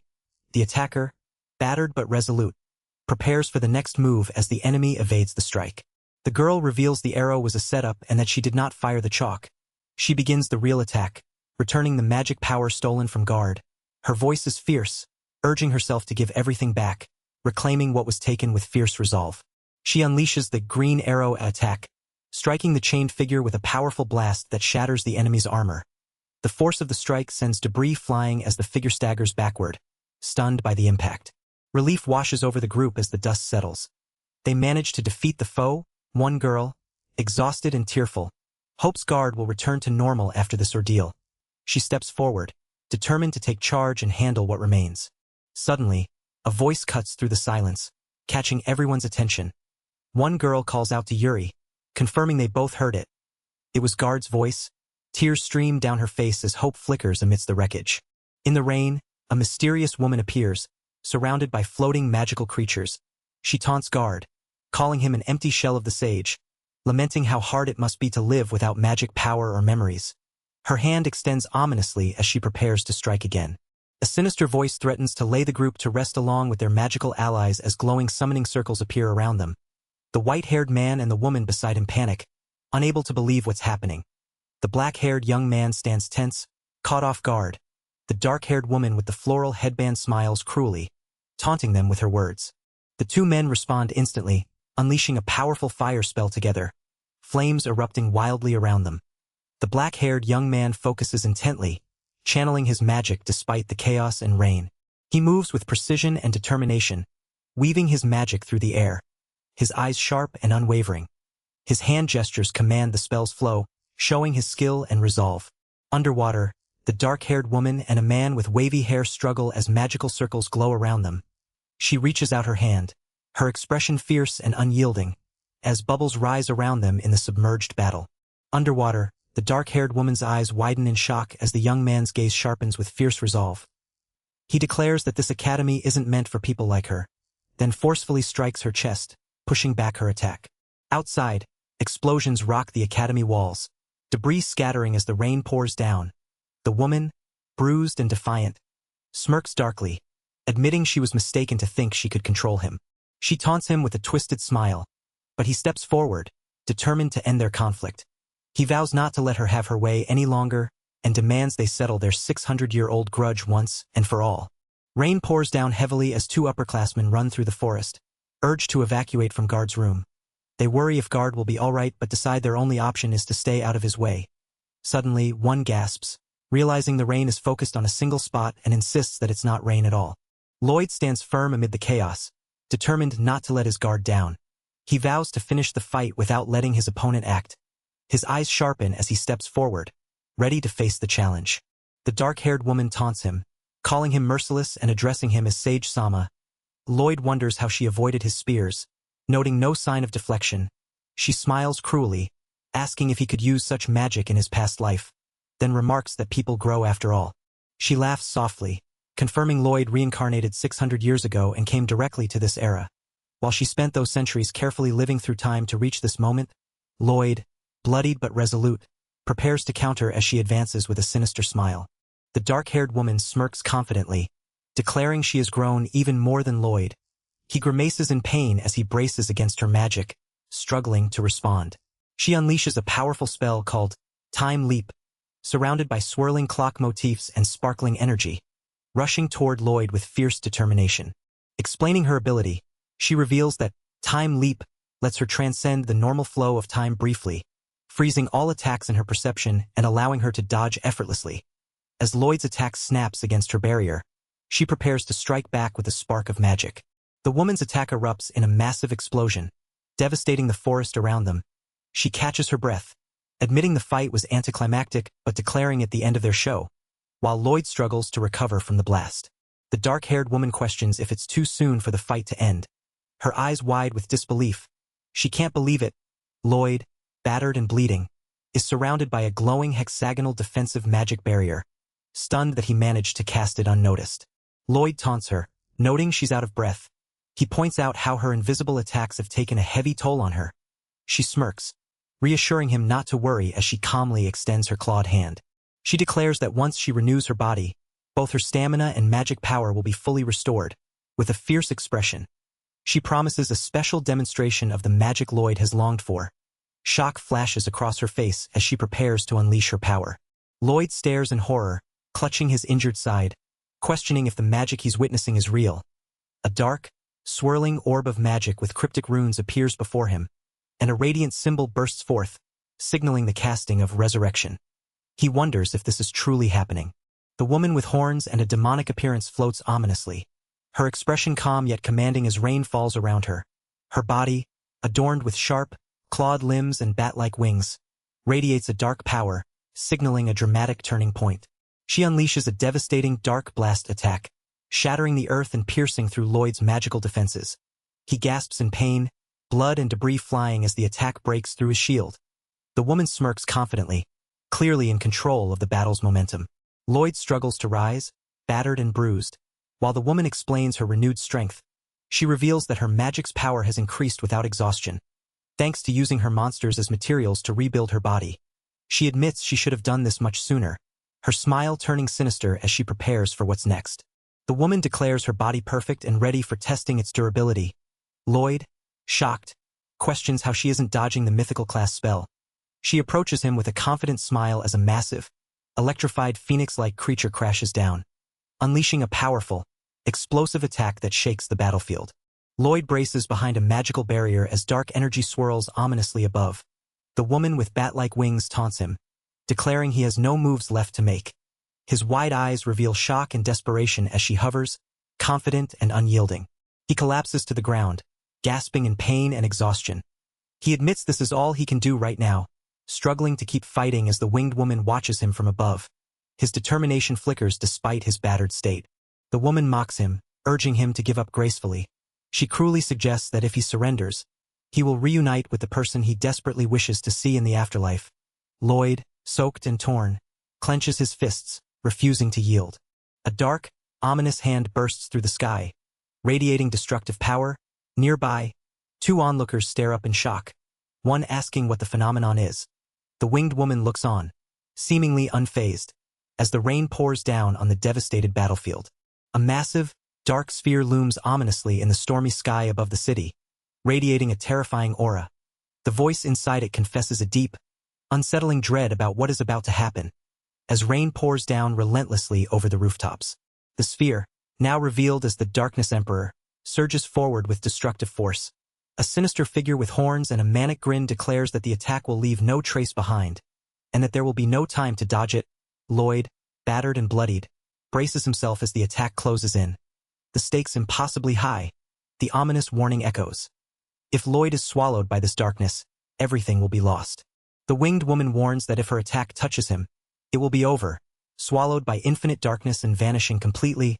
Below, the battered sage guard stands soaked and bruised, while the witch Rosematter is reborn, full of energy. The ominous presence of the Darkness Emperor looms above the forest, signaling a decisive clash. The woman taunts Lloyd, telling him he won't have time to dodge her attack. She unleashes a spell called Time Leap, her sharp claws poised as she smirks with a sinister confidence. Lloyd, battered and desperate, braces himself against the impending strike. She declares her attack transcends the flow of time, moving at a speed beyond perception. The ground beneath Lloyd shatters from the force of her power. She screams for him to die, vowing to leave no trace of him behind in this world. Surrounded by swirling dark hands, the woman laughs triumphantly as her attack closes in. Suddenly, her expression shifts to surprise, her eyes wide as something unexpected interrupts her assault. The figure stands alone on cracked ground beneath a vast, dark void. The Darkness Emperor itself, the woman, drenched in sweat and terror, questions how she ended up inside the Darkness Emperor.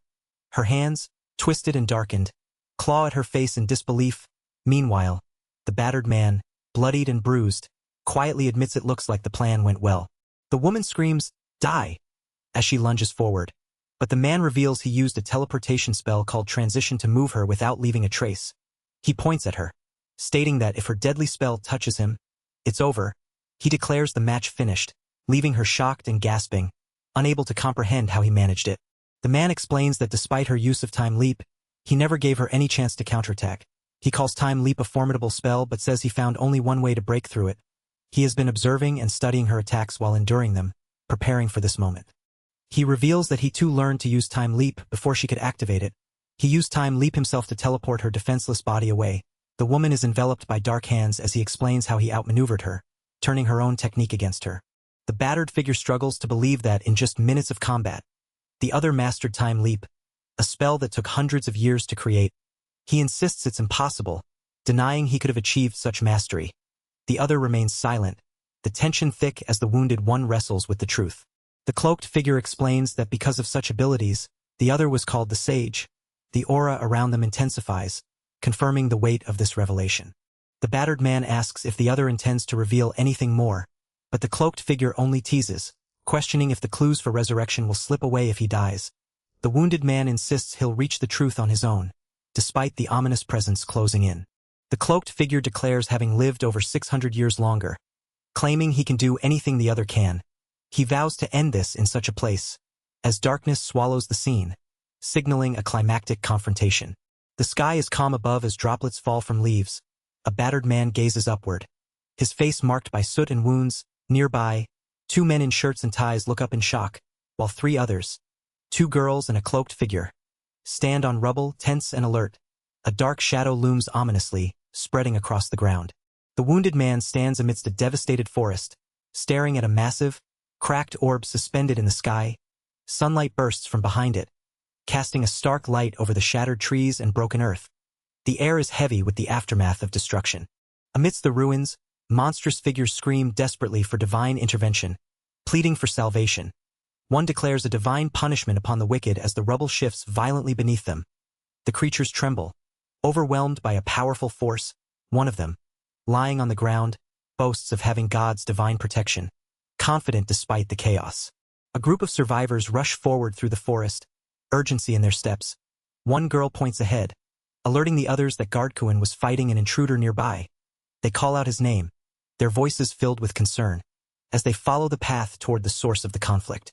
The battered figure looks on with a weary expression. One by one, names are called out. Yuri, Sasha, Ilya-sensei, and the upperclassmen, each acknowledged with quiet gratitude. A soft, heartfelt thank you is spoken, carrying the weight of relief and appreciation. A bruised but smiling young man expresses his thanks, revealing he was able to defeat Rosematter thanks to everyone's support. The others respond with visible relief and joy, recognizing that his memory has returned. As the sun sets, a warm welcome back is offered to Guardsan, signaling a hopeful new beginning.